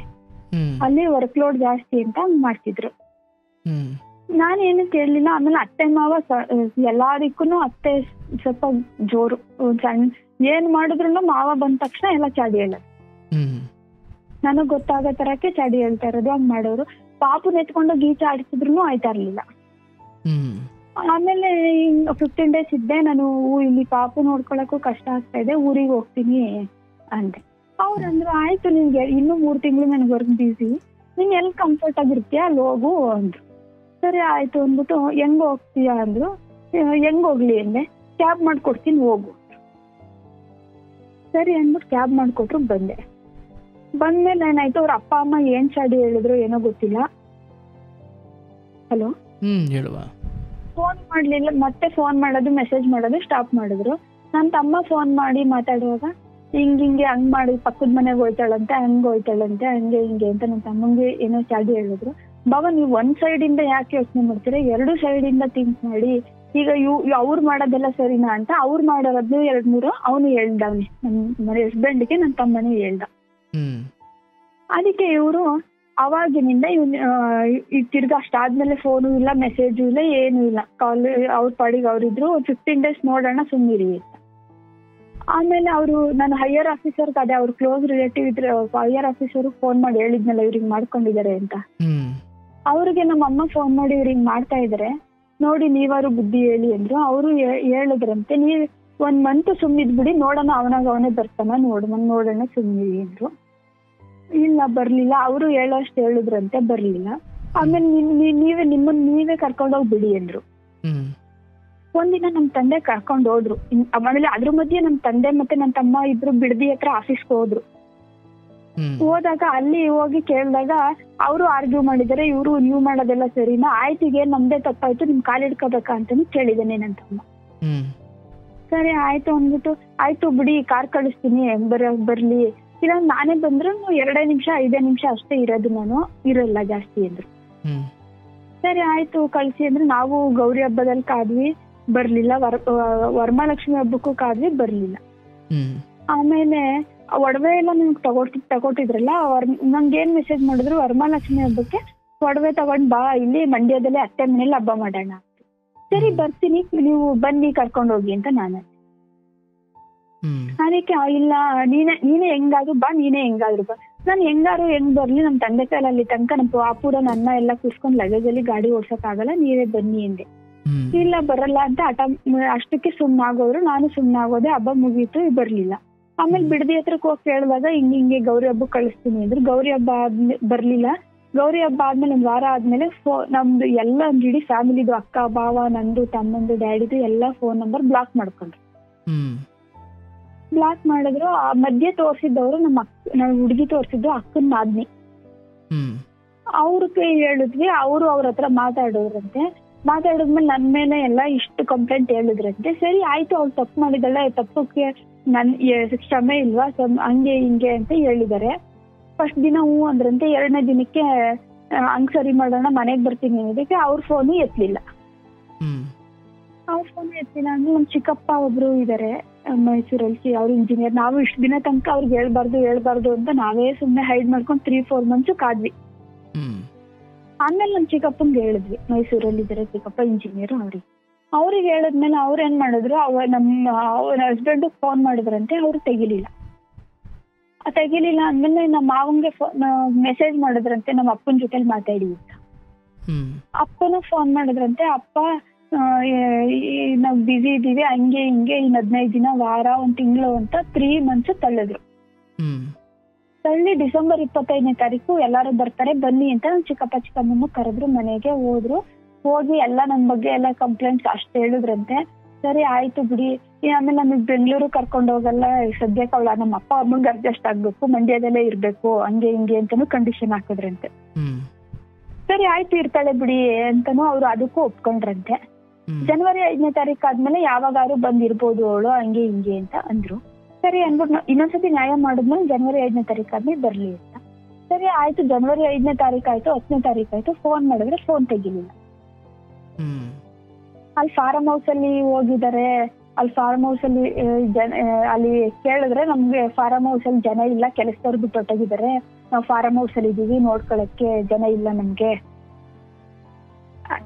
ಆಳ್ಗಳಿಲ್ಲ ನಮ್ಗೆ, ಆಳ್ಗಳೆಲ್ಲ ಬಿಟ್ಟು ಹೊಟ್ಟೋಗಿದ್ದಾರೆ. ನಮ್ ಚಿಕ್ಕಪ್ಪ ಆಯ್ತು ನೀವು ಅಲ್ಲೇ ಇಟ್ಕೊಳ್ಳಿ ಫಾರ್ಮ್ ಹೌಸ್ ಅಲ್ಲಿ. ಇಲ್ಲ ನಮ್ಗಿರಕ್ಕೆ ಕಷ್ಟ, ಮಗು ತಗೊಬಂದ್ ನಾವ್ ಹೆಂಗ್ ತಗೊಬಂದ್ ಇಟ್ಕೊಳಕ್ ಆಯ್ತದೆ, ಹಂಗೆ ಅಂತ ಕಿರ್ಚಿ ಆಡಿದ್ರು ನಮ್ ಚಿಕ್ಕಪ್ಪ. ಅಲ್ಲಿ ತನಕ 3 months ನಮ್ ಚಿಕ್ಕಪ್ಪಂಗ್ ತಳ್ಳಿದ್ರು. ಮತ್ತೆ ಈ ಕರಿತೀವಿ ಆ ಕರಿತೀವಿ ಅಂತ ಅಷ್ಟು ತಾಳ್ಮೆಗಿದ್ರು ನಮ್ ಚಿಕ್ಕಪ್ಪ. ಆಮೇಲೆ ಒಂದಿನ ಫಾರ್ಮ್ ಹೌಸ್ ಹೋದಾಗೂ ನಮ್ಮ ಮಾವ ಫುಲ್ ಹೈ ಪಿಚ್ ಅಲ್ಲಿ ಕಿರ್ಚಿ ಮಾಡಿದಾರೆ. ಫುಲ್ ಅಂದೇ ತಪ್ಪು ಅನ್ನೋ ತರಕ್ಕೆಲ್ಲ ಹೇಳಿದಾರೆ. ಹೇಳಿದ್ರು ಕೊನೆಗೆ ಆಮೇಲೂ ಬಗ್ಲಿಲ್ಲ. ಆಮೇಲೆ ಮತ್ತೆ 1 ತಿಂಗಳು ನೋಡಿದ್ರು. 1 ತಿಂಗಳು ನೋಡಿ ಮತ್ತೆ ಫೋನ್ ಮಾಡಿದ್ರೆ ಮತ್ತೆ ನಮ್ಗೆ ಇನ್ನೂ 1 ತಿಂಗಳು ಆಗಲ್ಲ, ನಾವು ಬಿಸಿ ಅಂತ ಹಿಂಗೆ ತಳ್ಕೊಂಡ್ ಬಂದ್ರು. ಈ ಕೊನೆಗೆ ಅವ್ರದ್ದು ನಮ್ ಚಿಕ್ಕಪ್ಪ ಒಬ್ರು MLA ಮೇಲ್ಕೋಟೆಯವರು, MLA ನಿಮ್ಗೂ ಗೊತ್ತಿರ್ಬೋದು, ಪುಟ್ಟರಾಜು ಅಂತ, ಅವ್ರ ಹತ್ರ ತುಂಬಾ ಕ್ಲೋಸ್ ಆಗಿದ್ದಾರೆ. ಅವರು ಕ್ಲೋಸ್ ಆಗಿದ್ದಾರೆ. ಅವರನ್ನ ಕರ್ಕೊಂಡು ಹೋಗಿ ಮಾತಾಡ್ಸಿದ್ರಂತೆ. ಇವಾಗ ನಮ್ ತಮ್ಮ ಮತ್ತೆ ನಮ್ ಭಾವ ಎಲ್ಲ ಹೋಗಿ ಹಿಂಗ್ ನಡೀತು ಇಷ್ಟು ವಿಷಯ ಅಂತ ಹೋಗಿ ಹೇಳಿದ್ದಾರೆ. ಹೇಳಿದ್ಮೇಲೆ ಅವರು ಹೋಗಿ ಮಾತಾಡಿದ್ದಾರೆ. ಈಗ ಶಿವರಾತ್ರಿ ಹಬ್ಬದ ದಿನ ಮಾತಾಡಿದ್ದಾರೆ. ಮಾತಾಡಿದ್ಮೇಲೆ ಇಲ್ಲ ನಾವು ಕರ್ಯಾಣ ಅನ್ಕೊಂಡಿದ್ವಿ, ಅಷ್ಟೊತ್ತಿಗೆ ಆಗ್ಲೇ 8 ತಿಂಗಳಾಯ್ತು, ಇಷ್ಟು ಘಟನೆ ನಡೆದು 8 ತಿಂಗಳಾಯ್ತು. ಹ್ಮ್ 8 ತಿಂಗಳಿಂದ ಮಗು ನೋಡಕ್ ಬಂದಿಲ್ಲ. ಹ್ಮ್ ನಾವೊಂದು ಫೋನ್ ಎಲ್ಲಾ ನಂಬರು ಬ್ಲಾಕ್ ಮಾಡ್ಕೊಂಡಿದ್ದಾರೆ. ಹ್ಮ್ ಈಗ ಹಂಗ್ ಕರ್ಕೊಂಡು ಹೋಗಿದ್ದಕ್ಕೆ ನನ್ ಮೇಲೆ ಮತ್ತಷ್ಟು ಕಂಪ್ಲೇಂಟ್ ಹೇಳಿ ಹ್ಮ್ ಅವ್ರಿಗೂನು ಸರಿ ಆಯ್ತು ಸರಿ ಮಾಡಿ ಅಂದ್ರೆ ಅವ್ರನ್ನ MLA ಅವ್ರನ್ನ ನಮ್ಮ ಮನೆಗೆ ಒಂದಿನ ಊಟಕ್ಕೆ ಬರ್ಬೇಕು ನೀವು ಸರಿ ಮಾಡಿ ಬರ್ತೀನಿ, ಆಯ್ತು ಕರಿತೀನಿ ಬನ್ನಿ ಹಂಗೆ ಹಿಂಗೆ ಅಂತ ಹೇಳಿದ್ರಂತೆ. ಹ್ಮ್ 3-4 ದಿನ ಬಿಟ್ಕೊಂಡು ಫೋನ್ ಮಾಡ್ತೀನಿ ಅಂತಂದ್ರಂತೆ. ಇಷ್ಟ ಆಗಿದೆ. ನೆಕ್ಸ್ಟ್ ನಮ್ಮ ಹಸ್ಬೆಂಡ್ ಫೋನ್ ಮಾಡಿದ್ರಂತೆ. ಅವ್ರು ಅಲ್ಲೇ ಮೇಲ್ಕೋಟಲ್ಲೇ ಸುತ್ತಮುತ್ತ ಇದ್ರು. ಶಿವರಾತ್ರಿ ಹಬ್ಬದ ದಿನ ರಜಾ ಇತ್ತು. ಅವ್ರಿಗೆ ಸುಳ್ಳು ಹೇಳಿದಾರೆ, ನಾನೆಲ್ಲ ಮಂಗ್ಳೂರ್ ಹತ್ರ ಹೋಗ್ತಾ ಇದೀನಿ ಅಂತ ಸುಳ್ಳು ಹೇಳಿದ್ರಂತೆ. ನೀವು 3-4 ದಿನ ಬಿಟ್ಕೊಂಡ್ ಬಂದು ನಾನ್ ಮೀಟ್ ಮಾಡಿ, ನಾನೇ ಫೋನ್ ಮಾಡ್ತೀನಿ ಬಂದ್ ಮೀಟ್ ಮಾಡಪ್ಪ ಅಂದ್ರಂತೆ. ಆಯ್ತು ಸರ್ ಅಂದ್ರಂತೆ. ಇನ್ನು ಅವರು ಇಲ್ಲ ಇವರೇ ಫೋನ್ ಮಾಡಿ ಮೀಟ್ ಮಾಡ್ತಾರ ಇಲ್ಲ ಅವರೇ ಬಂದ್ ಮೀಟ್ ಮಾಡ್ತಾರ ಅನ್ನೋದು ಗೊತ್ತಿಲ್ಲ. ಅಂದ್ರೆ ಯಾರು ಮೀಟ್ ಮಾಡೋದು? ಅದೇ MLA ಇದಾರಲ್ಲ ಅವ್ರನ್ನ ನಮ್ಮ ಹಸ್ಬೆಂಡ್ ಹೋಗಿ ಮೀಟ್ ಮಾಡು ಏನಕ್ಕೆ ಅಂದ್ರೆ ಕನ್ವಿನ್ಸ್ ಮಾಡಿ ಸರಿ ಮಾಡಕ್ಕೆ. ಅಲ್ಲ, ಇಲ್ಲಿ ಕನ್ವಿನ್ಸ್ ಆಗ್ಬೇಕಾಗಿರೋದು ಶಾಸಕರು ನಿಮ್ ಗಂಡ ಮತ್ತೆ ಅವ್ರ್ಯಾಕೆ ಶಾಸಕರು ತಗೋಬೇಕು? ಅವ್ರ ಮುಖಾಂತರ ಹೋದ್ರೆ ಕೇಳ್ತಾರೆ ಅಂತ. ನನ್ನ ಪ್ರಶ್ನೆ ಸರಿಯಾಗಿ ಅರ್ಥ ಮಾಡ್ಕೊ. ಶಾಸಕರು ಇಲ್ಲಿಗೆ ಬಂದು ಸರಿ ಮಾಡೋದು ಓಕೆ, ಇವ್ರು ಶಾಸಕರ ಹತ್ರ ಯಾಕೆ ಹೋಗ್ಬೇಕು? ನಿನ್ ಗಂಡ ನಿನ್ಗೆ ಏನ್ ಪ್ರಾಬ್ಲಮ್ ಇದೆ, ನಿಮ್ಮ ಅಪ್ಪ ಅಮ್ಮನ್ ಮಾತಾಡ್ಕೊಂಡು ಹಿಂಗ್ ಮಾಡ್ತಿದ್ಯಾ, ಇಲ್ಲ ನಿಂದ ಏನ್ ಪ್ರಾಬ್ಲಮ್ ಇದೆ, ನಿನ್ ಪರ್ಸನಲ್ ಆಗಿ ಏನಿದೆ ನನ್ನ ಹತ್ರ ಬಂದು ಶೇರ್ ಮಾಡ್ಕೋ ಅಂತ ಶಾಸಕರು ಕರೆದಿರೋದು. ಹೌದು. ಓಕೆ, ಹೋಗಿ ಹೇಳ್ಕೊಳ್ಳಿಕ್ಕೆ ಈತ ಮುಂದಾಗಿರೋದು ಅಂದ್ರೆ ಹೋಗಿ ಹೇಳಿದ್ದಾರ? ಇನ್ನೂ ಹೋಗಿ ಹೇಳಿಲ್ಲ. ಕರೆದಿ ಬಾ 3-4 ಡೇಸ್ ಬಿಟ್ಕೊಂಡು ಇಲ್ಲ ನಾನೇ ಫೋನ್ ಮಾಡ್ತೀನಿ ಇಲ್ಲ ನೀನೇ ಫೋನ್ ಮಾಡ್ಕೊಂಡ್ ಬಾ ಅಂತ ಹೇಳಿದ್ದಾರೆ. ಅಂದ್ರೆ ಏನ್ ಕರಿತೀನಿ ಅಂತ ಏನು ಒಪ್ಕೊಳಕ್ ಹೋಗಿಲ್ಲ, ಕಂಪ್ಲೇಂಟ್ ಹೇಳಲಿಕ್ಕೆ ಒಂದ್ ಸಮಯ ಕಂಪ್ಲೇಂಟ್ ಹೇಳಕ್ಕೆ. ನಮ್ ಚಿಕ್ಕಪ್ಪ ಬೇಕಾ ಬೇಡವಾ ಅಂತ ಕೇಳಿದ್ರಂತೆ. ಬೇಕು, ಅವಳು ಬುದ್ಧಿ ಕಲಿಸ್ತೀವಿ, ಬೇಕು ಬುದ್ಧಿ ಬೇಡ ನನಗೆ ಬುದ್ಧಿ ಕಲಿಸ್ತೀವಿ, ಬೇಕು. ಮತ್ತೆ ಅವಳು ಯಾವ್ದು ಲೆಕ್ಕ ಏನು ಕೇಳ್ಬಾರ್ದು, ಏನ್ ದುಡ್ಡು ಖರ್ಚು ಮಾಡ್ತಾರೆ ಏನು ಕೇಳ್ಬಾರ್ದು. ನೀನ್ ತುಂಬಾ ಕೇಳ್ತಿದ್ದ? ನಾನ್ ಕೇಳ್ತಾ ಇದ್ದೆ. ಅಂದ್ರೆ ಇವ್ರು ನನಗ್ ಮದ್ವೆ ಆಗ ವಸ್ತ್ರಲ್ಲೇನೆ ಫುಲ್ ಸಾಲ ಮಾಡ್ಕೊಂಡು ನಮ್ಮ ಅಣ್ಣ ಎಲ್ಲ ಬಿಟ್ಬಿಟ್ಟು ನನ್ ಹಿಂಗ್ ಮಾಡಿಸ್ಕೊಂಡು ಮೋಸ ಮಾಡ್ಬಿಟ್ರು ಅಂತ ನಂಗೆ 1 ತಿಂಗಳಲ್ಲ ಫುಲ್ ಹತ್ಕೊಂಡು ಹೇಳ್ತಿದ್ರು. ನಾನು ಸರಿ ಆಯ್ತು, ಇಷ್ಟ ದಿನ ಆಗಿರೋದಾಯ್ತು ಬಿಡಿ, ಇನ್ಮೇಲೆ ಮುಂದಕ್ಕೆ ಹಿಂಗ್ ಮಾಡ್ಬೇಡಿ ಅಂತ ಇಬ್ರು ಅಂಡರ್ಸ್ಟ್ಯಾಂಡಿಂಗ್ ಅಲ್ಲಿ ಮಾಡ್ಕೊಂಡು ಹೋಯ್ತಾ ಇದ್ವಿ. ಬಟ್ ಈಗ ನೀವು ಕೇಳೋದು ಬಿಟ್ರೆ ಬೇರೆ ಎಲ್ಲ ರೀತಿಯಲ್ಲಿ ಚೆನ್ನಾಗಿ ನೋಡ್ಕೊಳ್ತಾರ? ಬೇರೆ ಎಲ್ಲಾ ರೀತಿಲೂ ಚೆನ್ನಾಗಿ ನೋಡ್ಕೊಂತಾರೆ. ಅಂದ್ರೆ ನೀನ್ ಕೇಳಂಗಿಲ್ಲ? ಅಂದ್ರೆ ಕೇಳದೆ ಹೋದ್ರೆ ತುಂಬಾ ದುಂದುವೆಚ್ಚ ಮಾಡೋ ವ್ಯಕ್ತಿನ, ಅಥವಾ ಕೇಳದೆ ಹೋದ್ರೆ ಮನೆ ಹಾಳಾಗುತ್ತೆ ಅಂತ ಅನ್ಸುತ್ತಾ, ಅಥವಾ ಕೇಳದೆ ಹೋದ್ರೆ ನಡೆಸ್ಕೊಂಡು ಹೋಗ್ತಾರ? ಅವ್ರಿಗೆ ಅಷ್ಟು ಬುದ್ಧಿ ಇದೆಯಲ್ಲ? ಬುದ್ಧಿ ಇದೆ, ನಡ್ಸ್ಕೊಂಡು ಹೋಗ್ತಾರೆ. ಅಂದ್ರೆ ಈ ತರ ಆಗ್ಲೇ ಜಾಬ್ ಸಿಕ್ಕಿ 13-14 ವರ್ಷ ಆಗಿದೆ, ಸ್ಯಾಲ್ರಿನೂ 2 ಲಕ್ಷದ ಮೇಲಿದೆ. ನಮಗೇನ್ ಬೇಕೋ ಸ್ಟ್ಯಾಂಡರ್ಡ್ ಆಗಿ ನಡ್ಸ್ಕೊಂಡು ಹೋಗ್ತಾರೆ. ಅಂದ್ರೆ ಹಿಂಗೆ ಸೇವಿಂಗ್ಸ್ ಮಾಡ್ಬೇಕು, ಮನೆ ಕಟ್ಟಬೇಕು, ಅಥವಾ ಈ ತರ ತಗೋಬೇಕು ಬಿಡ್ಬೇಕು, ಮುಂದಕ್ಕೆ ಭವಿಷ್ಯಕ್ಕೆ ಯೋಚನೆ ಮಾಡ್ಬೇಕು ಅನ್ನೋದಿಲ್ಲ. ಅಲ್ಲವಾ, ಈಗ ಲೆಕ್ಕ ಕೇಳ್ತೀಯ ಅನ್ನೋದು ಬಿಟ್ರೆ ಬೇರು ನಂಗೆ ತುಂಬಾ ಸಮಸ್ಯೆ ಇದೆ ಅಂತ ಶಾಸಕರ ಹತ್ರ ಹೋಗಿ ಲಿಸ್ಟ್ ಕೊಡುವಂಥದ್ದು ಏನ್ ತಪ್ಪಿದೆ ನಿನ್ ಕಡೆಯಿಂದ? ಮತ್ತೆ ಕೇಳೋದು ಬಿಟ್ರೆ ಅದೇ ಹಿಂಗ್ ಆ ಲೆಕ್ಕ ಕೇಳುವಾಗ್ಲೇ ನನ್ಗೆ ಹಿಂಗ್ ಜೋರ್ ಮಾಡಿದ್ಲು ಅನ್ನೋದು ತಪ್ಪು. ಅವರಿಗೆ ಇಷ್ಟ ದಿನ ಸ್ಟಿಚ್ ಮಾಡ್ತಾಳೆ ಎಲ್ಲದಕ್ಕೂ, ಅದು ಖರ್ಚು ಮಾಡ್ಬಿಡಿ ಇದು ಖರ್ಚು ಮಾಡ್ಬಿಡಿ ಅಂತ ಹೇಳ್ತಾಳೆ. ಆಸ್ತಿ ಮನೆ ಏನಾದ್ರು ಇದೆಯಾ ನಿಮ್ ಗಂಡನ ಮನೆದು? ಏನಿದೆ ಆಸ್ತಿನ ಸರ್? ಆಸ್ತಿ ಮನೆ ಏನಾದ್ರು ಇದೆಯಾನವ ಅಂದೆ. ಮನೆ ಸೈಟ್ ಇದೆ ಅಂತೆ, ಮನೆ 2 ಮನೆಗಳಿದಾವೆ ಅಂತ ಹೇಳಿದಾರೆ. ಅಂದ್ರೆ ಅವ್ರು ಚಿಕ್ಕ ಮನೆಗಳಂತೆ, ಅವ್ರು ಬಾಡಿಗೆ ಕೊಟ್ಬಿಟ್ಟು ಅವ್ರು ಬಾಡಿಗೆ ಮನೇಲಿ ಇದಾರೆ, ಅತ್ತೆ ಮಾವ ಬಾಡಿಗೆ ಮನೇಲಿ ಇದಾರೆ. ಇದಾವೇನೋ ಖಾತ್ರಿ ಇಲ್ವಾ? ಇದೆ ಅಂದ್ರೆ ತೋರ್ಸಿಲ್ಲ ನನಗೆ, ಒಂದ್ಸತಿ ಹೇಳಿದಾರೆ ಇರೋದ್ ನಿಜ, ಸೈಟ್ ಇರೋದ್ ನಿಜ. ಇಬ್ರು ಗಂಡ್ಮಕ್ಳು, ಒಬ್ಳು ನಾದ್ನಿ. ಆ ನಾದ್ನಿಗೆ ಮೈಸೂರಲ್ಲಿ ಒಂದ್ ಸೈಟ್ ಏನೋ ಅವ್ರಿಗೆ ಸ್ಕೂಲ್ ಕಡೆಯಿಂದ ಕೊಟ್ಟಿದ್ರಂತೆ, ಅದನ್ನ ನಾದ್ನಿ ಕೊಟ್ಟಿದ್ದಾರೆ. ಈಗ ಕೇಳಬೇಡ ಅನ್ನೋದು ಬಿಟ್ರೆ ನಿನ್ ಗಂಡನಿಗೆ ಬೇರೆ ಚಟ ಏನಿದೆ? ಚಟ ಏನಿಲ್ಲ, ಹಿಂಗ್ ದುಂದು ವೆಚ್ಚ ಮಾಡ್ತಾರೆ. ಅಣ್ಣ ಸುಮ್ನೆ ಹಿಂಗ ಆಯ್ತಲ್ಲ, ಅದನ್ನ ಬಿಟ್ಟು ಕೇಳ್ತಾ ಇದ್ದೀನಿ, ಅದನ್ನ ಬಿಟ್ಟು ಬೇರೆ ಏನಿದೆ? ಬಿಟ್ಟು ಬೇರೆ ಅಂದ್ರೆ ಫಾರ್ಮ್ ಹೌಸ್ ಮಾಡಿದಾರಲ್ಲ ಊರಲ್ಲಿ, ಅಲ್ಲಿ ಫುಲ್ಲು ಅದು ಡ್ರೈ ಲ್ಯಾಂಡ್. ಅಲ್ಲಿ ತಗೊಂಡೋಗ್ 40-50 ಲಕ್ಷದಷ್ಟು ಖರ್ಚು ಮಾಡಿದ್ದಾರೆ. ಅಲ್ಲಿ ಹಸುಗಳು, ಕುರಿಗಳು, ನಾಯಿಗಳು ಎಲ್ಲ ಇಟ್ಕೊಂಡಿದ್ದಾರೆ. ಅಲ್ಲಿಂದ ಏನು ವರ್ತ್ ಅಂತೂ ಇಲ್ಲ. ಸುಮ್ನೆ ಇವ್ರು ತಗೊಂಡೋಗ್ ಕೆಲಸದವ್ರಿಗೂ 30,000 ಸಂಬಳ ಕೊಟ್ಟು ಈ ತರ ತಗೊಂಡೋಗ್ ಮಾಡ್ಕೊಂಡಿದ್ದಾರೆ. ಏನು 1 ರೂಪಾಯಿ ಲಾಭ ಇಲ್ಲದೆ ಯಾರು ಮಾಡ್ತಾರವ? ಇವಾಗ ಅಥವಾ ಇವಾಗ ಗಿಡಗಳನ್ನ ಅಲ್ಲದೆ ಹೋದ್ರು ಮುಂದೆ ಅದನ್ನ ಕಟ್ಟಿ ಅಲ್ಲಿ ಬೆಳೆಸಿದ್ರೆ ನೀರಿಗೆಲ್ಲ ತುಂಬಾ ಸಮಸ್ಯೆ ಇದೆ. ಅದೆಲ್ಲ ಹೇಳ್ದೆ, ನೀರಿಗೆಲ್ಲ ಸಮಸ್ಯೆ ಇದೆ, ನೀವು ಅಲ್ಲಿ ಹೋಗ್ಬೇಡಿ. ಅದ್ರ ಬದಲು ಮಂಡ್ಯದಲ್ಲೇ ಮನೇನೋ, ಈಗ ನಿಮ್ಮ ಅಪ್ಪ ಅಮ್ಮ, ನಮ್ದಂತೂ ಗೌರ್ಮೆಂಟ್ ಜಾಬ್ ಸದ್ಯಕ್ಕೆ ಇರಕ್ಕಾಗಲ್ಲ, ಅಪ್ಪ ಅಮ್ಮನೇ ಮಂಡ್ಯದಲ್ಲಿ ಮನೇಲಿ ಇರ್ತಾರೆ, ಮನೆ ಕಟ್ಟಿ ಮಂಡ್ಯದಲ್ಲೇ ಅಂತ ನಂದಿತ್ತು. ಅವರು ನನಗೆ ಇವರು ಇದು ಮಾಡ್ತಾ ಇದೀನಿ ಅಂತ ಹೇಳಿಲ್ಲ. ನಾನು 12 ವರ್ಷದಿಂದ ನಮ್ಮ ಅಣ್ಣ ಅಕ್ಕಂಗೆಲ್ಲ ಮಾಡಿದ್ದೀನಿಲ್ಲ, ಇವಾಗ ಎಲ್ಲ ಫುಲ್ ನಮ್ಮ ಅಣ್ಣನೇ ಮಾಡ್ತಾ ಇರೋದು ಅದು ಅಂತ ನನಗ್ ಸುಳ್ಳು ಹೇಳಿದ್ರು. ಬಟ್ ಇವ್ರು ಮಾಡ್ತಿರೋದು ಅದು ಇವ್ರು ಮಾಡಿರೋದು. ಬಟ್ ಅವ್ರ ಅಣ್ಣ ಏನಲ್ಲಿ ಹೆಲ್ಪರ್? ಇಲ್ಲ, ಅಣ್ಣನು ಸಾಫ್ಟ್ವೇರ್ ಇಂಜಿನಿಯರ್ ಇದ್ದಾನೆ. ಅಲ್ಲವ್ವ, ಅವ್ರ ಅಣ್ಣ ಅದ್ರಲ್ಲಿ ಚಿಕ್ಕದಾಗಾದ್ರೂ ಪಾಲ್ ಇದೆಯೋ ಅಥವಾ ಅವ್ರ ಅಣ್ಣ ಅಲ್ಲಿ ಇಂಟರ್ಫಿಯರ್ ಇಲ್ವೋ? ಇಲ್ಲ, ಅಣ್ಣ ಇದಾನೆ, ಅವನು ಸ್ವಲ್ಪ ದುಡ್ಡು ಹಾಕಿರ್ಬೋದು, ಜಾಸ್ತಿ ಹಾಕಿಲ್ಲ, ಸ್ವಲ್ಪ ಹಾಕಿದಾನೆ ಅನ್ಸುತ್ತೆ ಅವನು. ಇಲ್ಲವ, ನಾನು ಇದನ್ನು ತುಂಬ ಮುಂದುವರ್ಸಕ್ಕೆ ಹೋಗಲ್ಲ. ಬಟ್ ನಾನು ಇಷ್ಟು ಮಾತ್ರ ಹೇಳಬಲ್ಲೆ, ಇದು ನಿನಗೆ ಕಷ್ಟವೋ ಸುಖವೋ ನೀನು ಹೆಂಗೆ ತಗೊಳ್ತೀವೋ ನನಗೆ ಗೊತ್ತಿಲ್ಲ.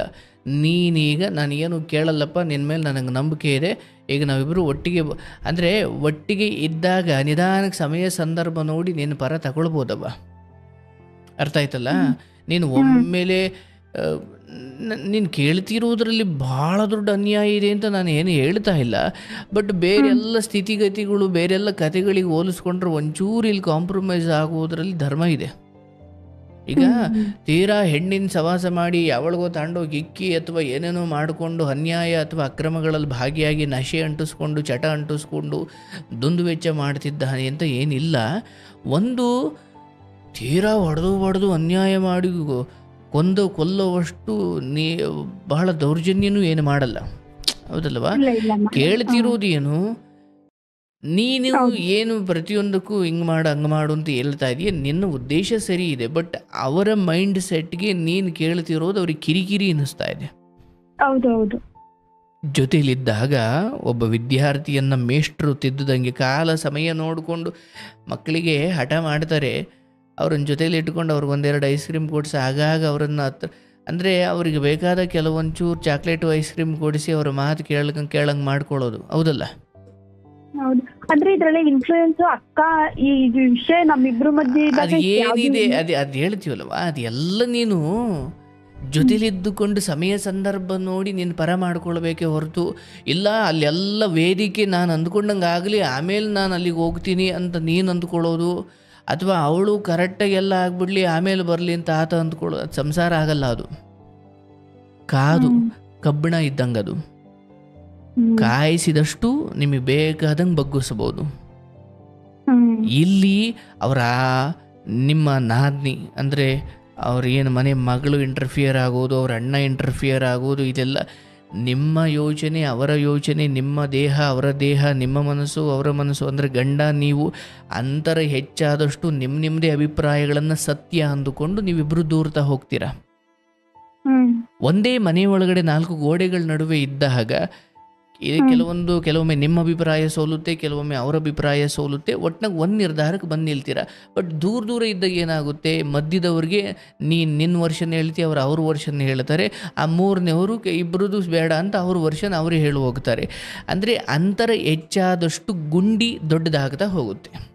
ಈಗ ಹಂಗೆ ಆಯ್ತು ಸ್ವಾಮಿ. ಆದ್ರೆ ಸರ್ ಏನು ಅಂದ್ರೆ ಸರಿ, ನಮ್ ಚಿಕ್ಕಪ್ಪನ ಮೇಲೆ ಅವಳು ಏನು ಕೇಳಲ್ಲ, ಏನು ಮಾಡಲ್ಲ, ಮಂಡ್ಯದಲ್ಲೇ ಇರ್ಲಿ ಅಂತ ಅರ್ಥವಾಗುತ್ತೆ. ಆತ ಒಬ್ಬ ಪುರುಷನಾಗಿ ಆ ಪುರುಷ ಅಹಂಕಾರ ಇದ್ದೇ ಇದೆ. ಮತ್ತೆ ಅದಕ್ಕೆ ಆ ಕಡೆ ಈ ಕಡೆಯಿಂದ ಒಂಚೂರು ಇನ್ಫ್ಲೂಯೆನ್ಸ್ ಕೂಡ, ಅಂದರೆ ನಾದ್ನೇದು ಅಣ್ಣಂದು ಅಮ್ಮಂದು ಇದೆಲ್ಲ ಒಂಚೂರು ಇದೆ. ಬಟ್ ನೀವು ಒಂದು ಮಗು ಆಗಿದೆ, ಈಗ ಆಯ್ತಪ್ಪ ನಾನು ಏನೂ ಕೇಳಲ್ಲ, ನನಗೆ ಗಂಡನಾಗಿ ನೀನು ಮುಖ್ಯ ಅಂದುಕೊಂಡು ಸಿಹಿಯಾದ ಮಾತುಗಳ ಮೂಲಕ ನೀನು ಒಲಿಸಿಕೊಳ್ಬೇಕೆ ಹೊರತು ಒಂದು ತುಂಬ ಕುಟುಂಬದಲ್ಲಿ ಬೆಳೆದಿರೋ ಆತ ಒಮ್ಮೆಲೆ ನೀನು ಅಂದುಕೊಂಡಷ್ಟು ಬೇರ್ಪಡುವಿಕೆ ಆತನ ಸಾಧ್ಯವೇ ಇಲ್ಲ.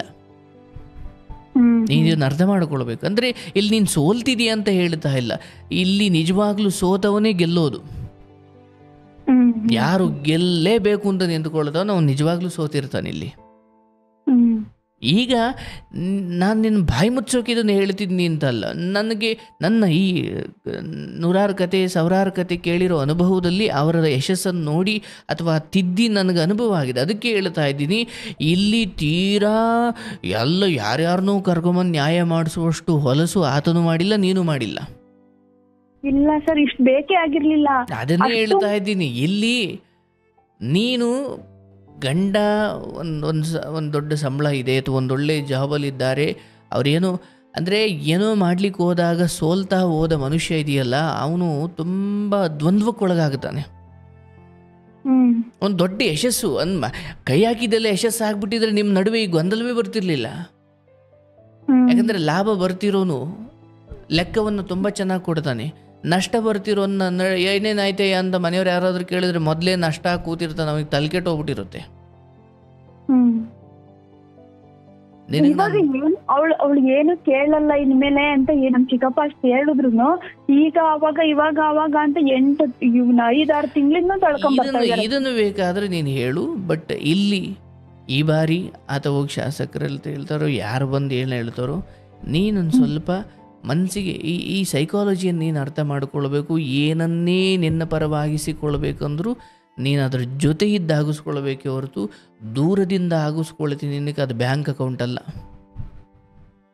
ನಾನು ಇಲ್ಲಿ ದುಡ್ಡು ಹಾಕಿದ್ರೆ ಬ್ಯಾಂಕ್ ಅಕೌಂಟ್ಗೆ ಹೋಗಿ ಬೀಳುತ್ತೆ. ನೀನು ಇಲ್ಲಿ ಹೋಗಿ ಒಂದೆರಡು ಒಳ್ಳೆ ಅಭಿಪ್ರಾಯ ಇಟ್ಕೊಂಡ್ರೆ ಅದು ಗಂಡನ ಹತ್ರ ಕೆಲಸ ಮಾಡೋದು. ಅಂದರೆ ನೀವು ಸಪ್ರೇಟು ಒಟ್ಟಿಗೆ ಇದ್ದಾಗ ಅಲ್ಲಿ ಇಲ್ಲ ನೀನು ಸೋಲ್ತೀಯ ಅವ್ರು ಸೋಲ್ತಾರೆ, ಏನೋ ಒಂದು ಆಗುತ್ತೆ. ಬಟ್ ಅವ್ರು ಯಾಕೆ ಮುಂದೂಡ್ತಿದ್ದಾರೆ? ಯಾಕೆ ಈಗ ಅವರು ಒಂದು ಹೊಸ ಉದ್ಯಮ ಶುರು ಮಾಡಿದ್ದಾರೆ, ನಿನ್ನದು ಏನೇನೋ ಕೇಳೋ ಬುದ್ಧಿ, ಇಲ್ಲಿ ಆತನಿಗೆ ಒಂದು ಏಕಾಗ್ರತೆ ಬೇಕೋ ಇಲ್ಲ ನೀನು ಅಂದರೆ ನಿನ್ನ ವ್ಯಕ್ತಿತ್ವನೇ ಕಿರಿಕಿರಿ ವ್ಯಕ್ತಿತ್ವ ಅಂತ ಆತ ಭಾವಿಸಿ ಆದಮೇಲೆ ನೀನು ಏನು ಅಮೃತ ಕೊಡ್ತೀನಿ ಅಂದರೂ ಆತನಿಗೆ ನೀನು ಸಪ್ಪೆ ಅನ್ನಿಸ್ತೀಯ. ಅಂದರೆ ಈ ಪೂರ್ವವಾಗಿ ನಾನು ಒಬ್ಬರ ಬಗ್ಗೆ ಏನು ಅಂದ್ಕೊಂಡಿರ್ತೀನೋ ಆ ಅಭಿಪ್ರಾಯವನ್ನೇ ನಾನು ಜೀವನ ಪೂರ್ತಿ ಸಾಧಿಸೋಕೆ ಶುರು ಮಾಡಿಬಿಡ್ತೀನಿ. ಆ ಮಧ್ಯೆ ನೀನು ವಿಷ ಇದ್ದವಳು ಅಮೃತ ಆಗ್ತೀಯ, ಆದ್ರೆ ಆ ಬದಲಾವಣೆಯನ್ನು ಗಮನಿಸೋದಿಲ್ಲ. ಈ ಮುಂಚೆ ಏನು ಅಂದ್ಕೊಂಡಿದ್ನೋ ಅದೇ ಸತ್ಯ. ಅರ್ಥಾತ್ ಹೇಗೆ ಒಬ್ಬ ವೀರಪ್ಪನ ಕಾಡುಗಳ್ಳ ಅಂತ ಪರಿಚಿತನಾಗಿ ನಿಕೃಷ್ಟವಾಗಿ ಲೋಕಕ್ಕೆ ಪರಿಚಯ ಆದ್ನೋ, ಅದೇ ಕಾಡುಗಳ್ಳ ವೀರಪ್ಪನ ಒಂದು 500 ಮರ ನೆಟ್ಟರು ಯಾರು ಗಮನಿಸಲ್ಲ. ಹೌದಲ್ಲವಾ? ಹೀಗೆ ಒಂದು ಇಡೀ ಮನೆ ಹಾಗೂ ಒಬ್ಬ ಗಂಡ ಒಂದು ಅಭಿಪ್ರಾಯಕ್ಕೆ ಏನೋ ನೀನು ಕೇಳಬಾರ್ದಿತ್ತು ಅಂತ ಏನಿಲ್ಲ, ಬಟ್ ಏನು ಪರಿಸ್ಥಿತಿ ಏನಿತ್ತೋ ಏನೋ ನೀನು ಕೇಳಿಬಿಟ್ಟಿದ್ದೀಯಾ, ಆತ ನಿನ್ನ ಮುಂದೆ ಕಣ್ಣೀರು ಹಾಕೊಂಡು ಹತ್ತಿದ್ದಕ್ಕೆ ನೀನು ಕೇಳಿದೆ ಅಂತ ಅಂದ್ಕೊಳ್ಳೋಣ. ಬಟ್ ಕಾಲಕ್ರಮೇಣ ಅವ್ರ ಮನೆಯವ್ರನ್ನ ಅವ್ರು ಬಿಟ್ಕೊಡ್ಲಿಲ್ವಲ್ಲ. ಅಣ್ಣ ಹಿಂಗೆ ಮಾಡಿದ್ದು ಹೌದು ಅಂತ ಹೇಳಿದ್ದು ಹೌದು, ಮತ್ತು ಅವ್ರನ್ನ ಬಿಟ್ಕೊಡ್ಲಿಲ್ಲ.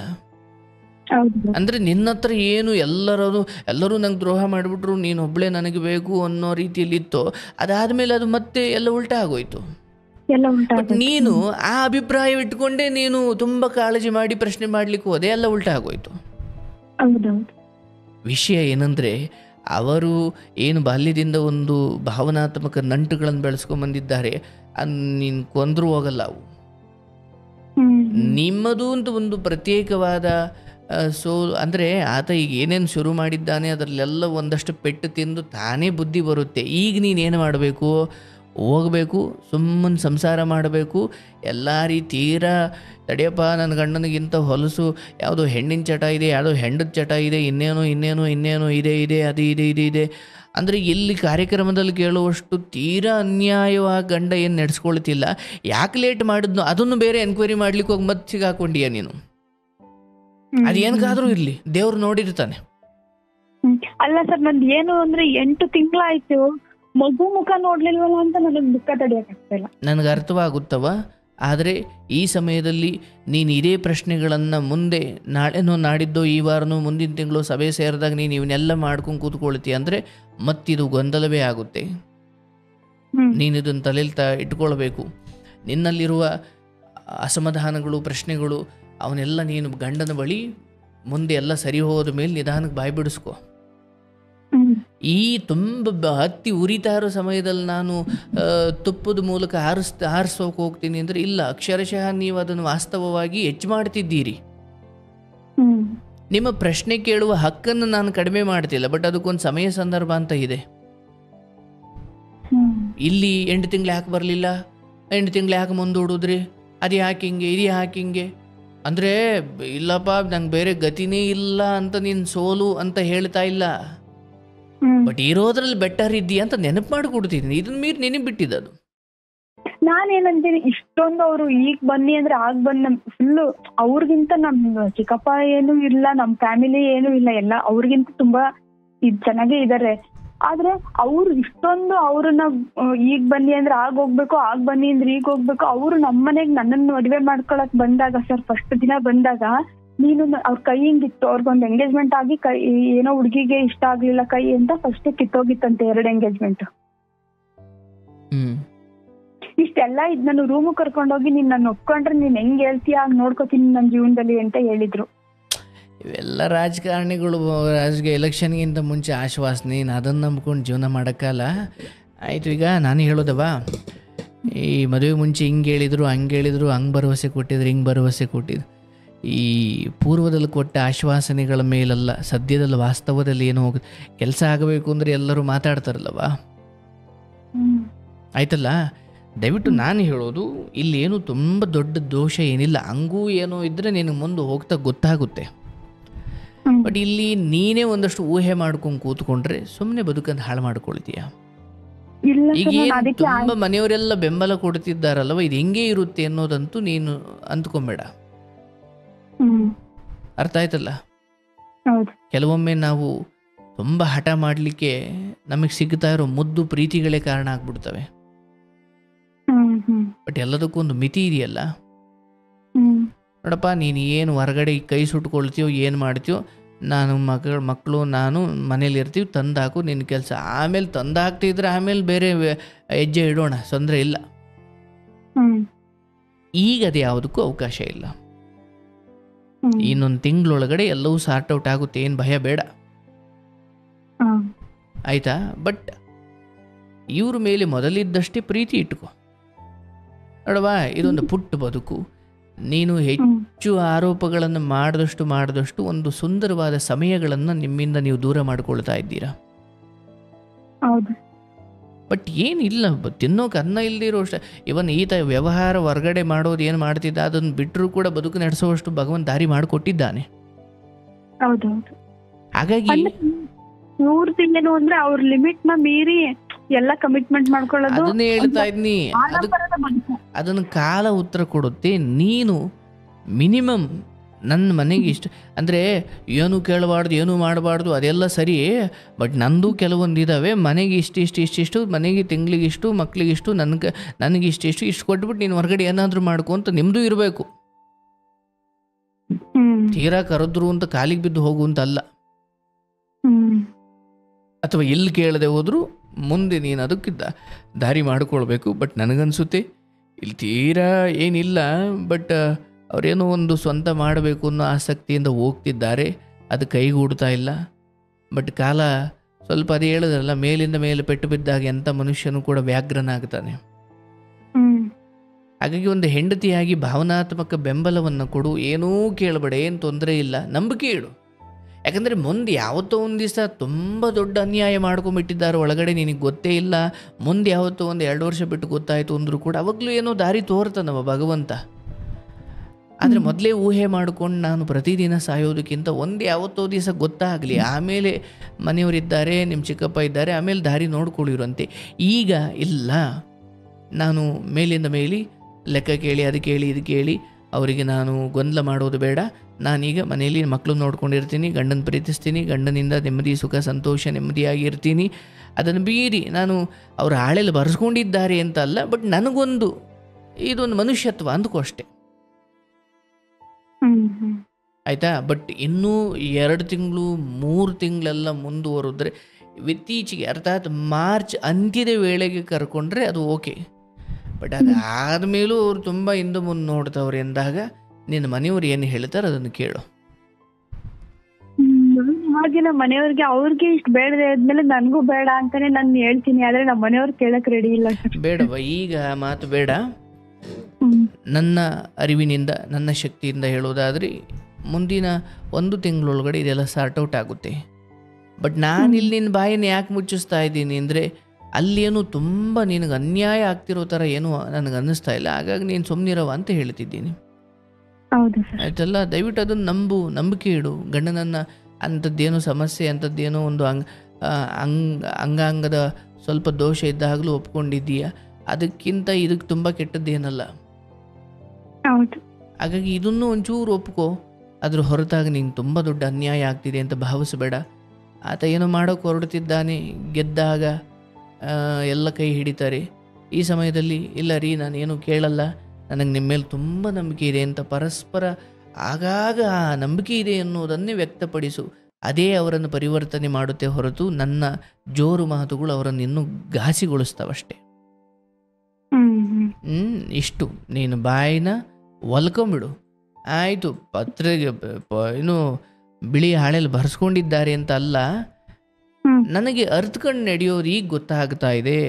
ಯಾಕಂದರೆ ನಾನೀಗ ಹೆಚ್ಚು ಗೊಂದಲ ಮಾಡಿಕೊಂಡಷ್ಟು, ನಾನು ಮಾತಿಗೆ ಮಾತು ಕೊಟ್ಟಷ್ಟು, ಮತ್ತು ನೀನು ಎಲ್ಲ ಕಡೆ ನೀನೇ ಪೊಳ್ಳಾಗ್ತೀಯ, ನೀನೇ ಎಲ್ರಿಗೂ ಭಾರ ಆಗ್ತೀಯ. ಇಲ್ಲ, ತೀರಾ ಬಿಡಿಸ್ಕೊಳ್ಳೋಷ್ಟು ಅನ್ಯಾಯ ಇಲ್ಲೇನು ನಡೀತಾ ಇಲ್ಲ. ಅಷ್ಟು ಮಾತ್ರ ನಿನ್ನ ಗಮನಕ್ಕೆ ತಂದಿರ್ತೀನವ. ಅವ್ರ ಶಾಸಕರು ಬರ್ತಾರೋ ಇನ್ಯಾರು ಬರ್ತಾರೋ, ಈ ಸಾರಿ ಹೋದರೆ ಕಷ್ಟವೋ ಸುಖವೋ ಮಗುನ ನೋಡ್ಕೊಂಡು ನಾನು ಅಲ್ಲೇ ಇರ್ತೀನಿ. ಈವನ್ ಊಟ ಆಯ್ತಾ ತಿಂಡಿ ಆಯ್ತಾ ಅಂತ ಕೇಳೋಕ್ಕೂ ಇವ್ರು ತಯಾರಿಲ್ಲ, ನನ್ನನ್ನು ಆ ಮಟ್ಟಿಗೆ ನಿರ್ಲಕ್ಷ್ಯ ಮಾಡಿದ್ದಾರೆ ಅಂದರೂ ಕೂಡ ನಾನು ಅದೇ ಮನೆಯಲ್ಲಿ ಬದುಕು ತೋರಿಸ್ತೀನಿ ಅನ್ನೋ ಛಲದಿಂದ ಹೋಗು, ಮುಂದೆ ಎಲ್ಲ ದಾರಿ ತೋರಿಸ್ತಾನೆ. ಬಟ್ ನಾನು ಏನೋ ಒಂಚೂರು ಚಿಕ್ಕದು ನಡಿಲಿ ಅಂತ ಕಾಯ್ತಾ ಕೂತ್ಕೊಂಡು ತಪ್ಪು ಹುಡ್ಕೋಕೆ ಕೂತ್ಕೊಂಡ್ರೆ ಅದಾಗಲ್ಲ. ಈಗ ನೀನು ಬರೀ ಹೆಂಡತಿಯಲ್ಲ, ಈಗ ತಾಯಿ ಸ್ಥಾನದಲ್ಲಿದ್ದೀಯ. ಕೆಲವೊಂದು ತ್ಯಾಗ, ಕೆಲವೊಂದು ಸಹನೆ ಇಲ್ಲದೆ ಹೋದರೆ ಬದುಕು ಕಷ್ಟ ಆಗ್ಬಿಡುತ್ತೆ. ತವ್ರ ಮನೆ ಎಲ್ಲ ಕಾಲಕ್ಕೂ ಹಿಂಗೆ ನಿಲ್ಲುತ್ತೆ ಅನ್ನೋ ತೀರ ದೊಡ್ಡ ಭ್ರಮೆ ಬೇಡ. ಅವ್ರು ಕೆಟ್ಟವರು ಅಂತಲ್ಲ, ಬಟ್ ಅವ್ರ ಪರಿಸ್ಥಿತಿನೂ ಎಲ್ಲ ಸಮಯದಲ್ಲೂ ಒಂದೇ ಥರ ಇರಲ್ಲ. ಹಾಗಾಗಿ ನಿನ್ನ ಮಕ್ಕಳಿಗೆ ಅಲ್ಲಿ ಬದುಕನ್ನು ಕಟ್ಟಿಕೊಡೋದಷ್ಟೇ ಇನ್ನು ಮುಂದೆ ನಿನ್ನ ಕೆಲಸ ಅಂತ ಭಾವಿಸು. ಇದನ್ನು ತ್ಯಾಗ ಅಂತ ಅಂದ್ಕೋ, ಏನು ತೊಂದರೆ ಇಲ್ಲ. ಹಾಗಂತ ನೀನು ಸುಖವನ್ನು ತುಂಬ ತ್ಯಾಗ ಮಾಡಿಬಿಡು, ನೀನೇನೂ ಸುಖವನ್ನು ಆಸೆನೇ ಪಡಬೇಡ ಅಂತ ಏನಿಲ್ಲ, ಎಲ್ಲ ಸಿಗುತ್ತೆ.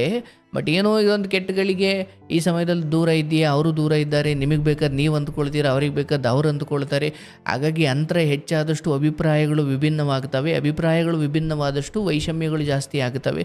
ಹಾಗಾಗಿ ಒಂದು ಮನೆಗೆ ಹೆಂಗೋ ಬೇಗ ಹೋಗಿ ಹತ್ರ ಸೇರ್ಕೊಂಡಾದಮೇಲೆ ನನಗೆ ಬೇಕಾದಷ್ಟು ಉತ್ತರವನ್ನು ನಾನು ತೆಗೆಸ್ಕೊಳ್ಬೋದು. ಅದೇ 3 ದೇವ್ರ ಮಧ್ಯೆ ಕೂರಿಸ್ಕೊಂಡು ಉತ್ತರ ತೆಗೆಸೋದು ಬೇರೆ, ನಾನೇ ತೆಗೆಸ್ಕೊಳ್ಳೋದು ಬೇರೆ, ಹೌದಲ್ಲ? ಹೌದು ಸರ್. ಆಮೇಲೆ ಇನ್ನೊಂದೇನಂದ್ರೆ, ಬೆಂಗಳೂರು ಈಗ ಅವ್ರು ಬೇಕು ಅಂತಾನೆ, ನನಗೆ ಅತ್ತೆ ಮಾವ ಸ್ವಲ್ಪ ಕಿರಿಕು, ಸಣ್ಣ ಪುಟ್ಟದ್ ಮಾಡ್ಬೇಕು ಅಂದ್ರೂ, ಒಂದು ಫ್ರಿಜ್ಜಲ್ಲಿ ತರಕಾರಿ ತಗೋಬೇಕು ಅಂದ್ರೂ ಅತ್ತೆನೆ ತೆಗೆಸ್ಕೊಡ್ಬೇಕು ಆ ಲೆವೆಲ್. ಹಂಗಿರುವಾಗ ಅದಕ್ಕೆ ಇವಳಿಗೆ ಆತರ ಮೆಂಟಲಿ ಟಾರ್ಚರ್ ಆಗಲಿ ಅಂತ ಬೆಂಗಳೂರಲ್ಲಿ ಮನೆ ಮಾಡಿದರೆ, ಎಲ್ಲ ಲಗೇಜ್ ಎಲ್ಲ ಅಲ್ಲೇ ಇದೆ, ಬಿಡ್ದಿಲಿ ಮನೆಗೆ ಅಲ್ಲಿಗೆ ಬೇಡ, ಇಲ್ಲೇ ಇರ್ಬೇಕು, ಅಪ್ಪ ಅಮ್ಮನ ಜೊತೆಲೇ ಇರ್ಬೇಕು ಅಂತ. ಆಯ್ತವ, ನೀನ್ ತರಕಾರಿ ನೀನ್ ಅತ್ತೆ ತಕ್ಕೊಟ್ರು, ನೀನ್ ತಕ್ಕೋದ್ರು ತರಕಾರಿ ಸಾರಿಗೆ ತಾನೇ ಹಾಕೋದು. ಸರ್ ನಾನು ಹೇಳ್ತಾ ಇರೋದು ಆತರ ಅಮ್ಮ ಸಣ್ಣ ಪುಟ್ಟ. ಆಯ್ತು, ನೀ ಅತ್ತೆ ಅಲ್ಲ, ಇಡೀ ಮನೆಯವರೇ ನನ್ನನ್ನು ಇಂಚಿಂಚು ನೋವು ಕೊಡೋಕೆ ನಿಂತ್ಕೊಂಡ್ರು ನಾನು ಡೋಂಟ್ ಕೇರ್, ನಾನು ಇಲ್ಲಿಂದ ಹೋಗಲ್ಲ, ನಾನು ಇಲ್ಲೇ ಇರ್ತೀನಿ, ಅದೇನು ಮಾಡ್ಕೊಳ್ತೀರೋ ಮಾಡ್ಕೊಳ್ಳಿ ಅನ್ನೋಷ್ಟು ನೀನು ನಿಂತ್ಕೋ. ಅಂದರೆ ನೀನು ಏನು ಹೇಳ್ತಿದ್ದೀಯಾ, ಅದರ ನೋವಿನ ಪ್ರಮಾಣ ಏನು ನಾನು ಗ್ರಹಿಸಬಲ್ಲೆ.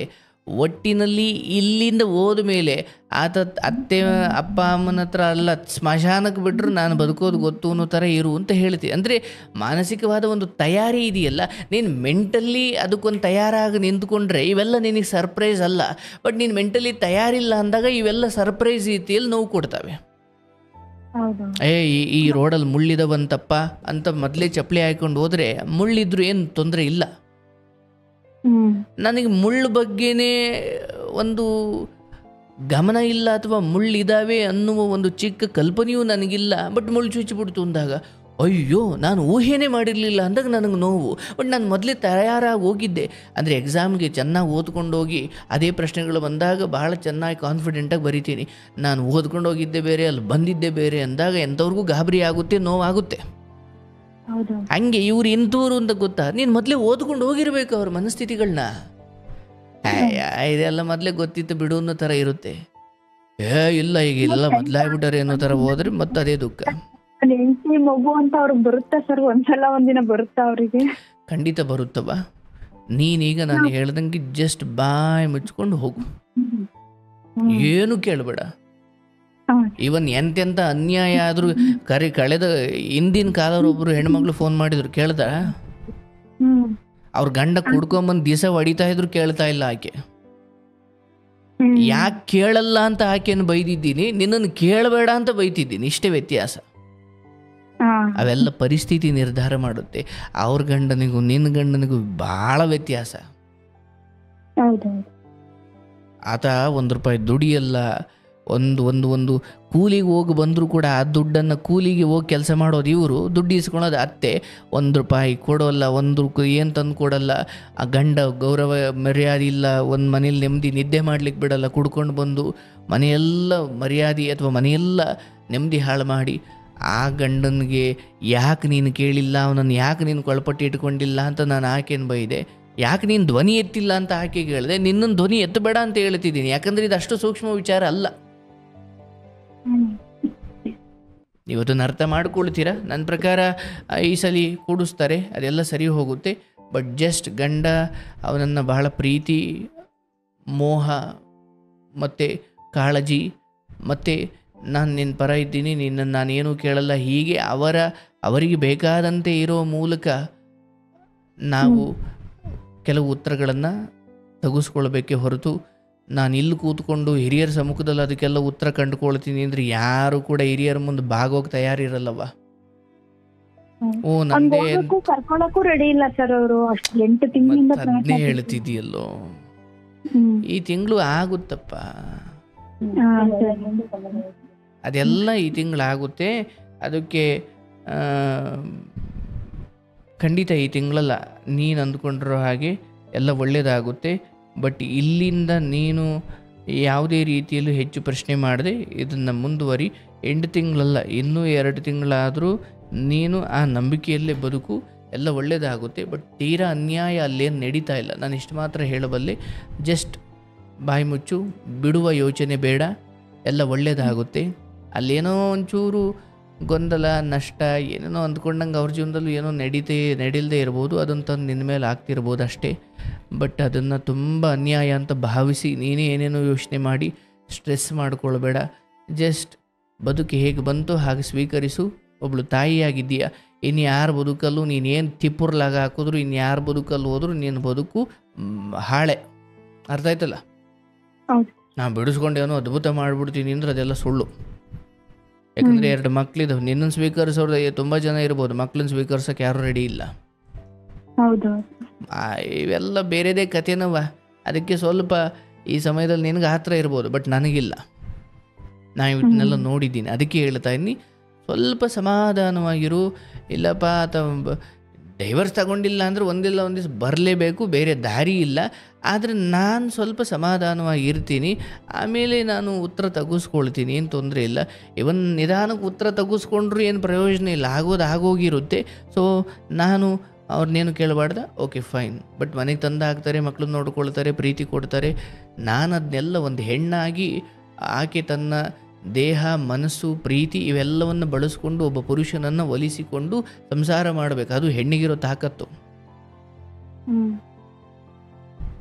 ಹಾಗಾಗಿ ನೀನು ಆ ಮೂಲಕ ಅವರನ್ನು ಒಲಿಸಿಕೊಂಡು ನಿನ್ನ ದಾರಿಗೆ ತಗೊಳ್ಬೇಕೇ ಹೊರತು